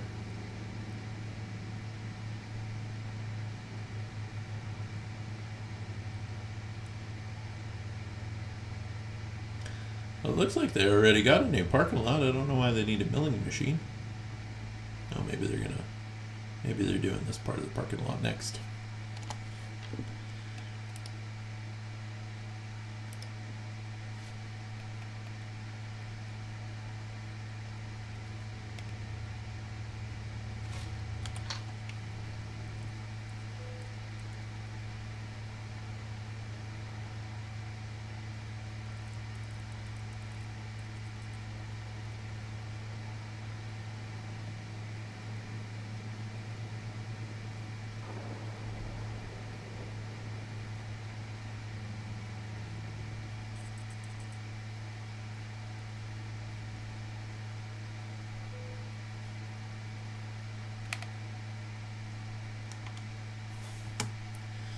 Set our brakes, shut the engine off. And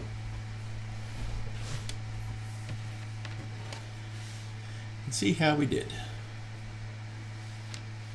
Alright, that gets me up to 100 World of Trucks contracts completed. We went 602 miles, took us 56 minutes, burned 82.4 gallons of diesel. Alright, so we'll go here. And, actually, go to Truck Manager. So I got this CHU 613 if it loads the image. And then that's a mod truck. This Freightliner Argosy, also a mod truck. Really like that truck. Then the rest of my drivers are driving Anthems, except this one. This is my tri-drive Anthem. 700 horsepower. Put 29,000 miles on it in game. This Superliner's got 3,100 and 680 horsepower. We'll go over here. We'll go in the mod menu, and I'll show you the mods I have. As again, my graphic settings are all low.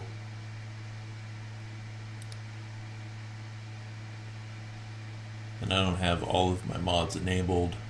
So, Soupliner, Toys and SISL's mods by Dialing Woo. Awesome truck, definitely check it out. I just downloaded the Magnum bull bars the other day. I haven't had a chance to check them out yet. So we got the International Lone Star plastic parts, allows you to paint more of the truck. The Mac Anthem improved dashboard, International 99 add-ons, the 99 and 93 truck accessories, rework, painted parts pack, this Ford 9000 LTL. I have not gotten it able to work. So that's just a silly trailer paint. We got the Alley Arc bull bars, sound fixes, weather, sound, and effect mod. Harvin sound pack, multiple trailers in traffic, Smarty's wheel pack, definitely worth checking out. Corby's steel flatbed's a pretty cool setup. He also has some custom loads for it. The Freightliner Coronado, Mac Classic paint job, and lots of stuff for the CHU 613, Alcoa wheels, Mark's flatbed cargo variety, adds some more cargoes for flatbeds, the fixes for the CHU, the International 9800 cab over. This one is the only engine mod I have at the moment is the Australian spec MP8 and MP10 engines. That's how I have the Anthem with 700 horsepower. I don't have wheels up or extra chassis on. I do have no damage on because, again, I play the game to enjoy it, not to pedal around and worry about every little thing. SISL's Mega Pack has all kinds of add-ons you can put in the truck, from different Coke or drinks, different hats and wallets and cell phones and toys. Fast XP if you're just starting out, and again, you just want to buy your truck. You want to play the game with the truck you want to drive. That's the way to do it. Get your fast XP so you unlock everything. Drivetrain unlock and rev limiter. Metallic paint match for trailers. That's an awesome mod if you do a lot of vans or, well, I primarily do flatbed, but if you do vans or reefers and you have a metallic paint job on the truck, this has the in-game metallic paint jobs you can put on your trailer so you can match your truck and trailer, which I think is... Paint match trailers just look so much better when the whole rig and trailer are painted the same color. They look real nice. Real companies, gas stations, and billboards. Real advertisements. I have the Kenworth K100, but I don't have it enabled. Same with the Mac Ultraliner. Lone Star interior, not pink. Definitely worth it. The auto car and the sound update for the auto car for both of them. Engine sound pack. Then we got the international mods for the HX52 or 520. The FLB Freightliner, cool little truck. Realistic mirror, FOV. It improves the game's mirrors, but again, it doesn't really help you a lot when backing up. More money mod. I don't have that on. Foresty machine products for the 4900 T800. This Mac series I have turned off. The HX520 truck's on. And GTM's Kenworth T800. I did a video on it. It's a really cool truck. Truck mod. Mac Anthem Tri-Drive. Accessories for all the trucks. There's the Argosy and then a different set of bull bars for the Anthem. So that's what I'm running for mods. Didn't change anything, so that's going to do it for this live stream. I Appreciate everybody tuning in and hanging out with me on a Sunday. Yeah, hope everyone rest of your weekend goes good. And as always, be sure to like so I know you enjoy the content, and subscribe so you can see more of it. And we'll catch you in the next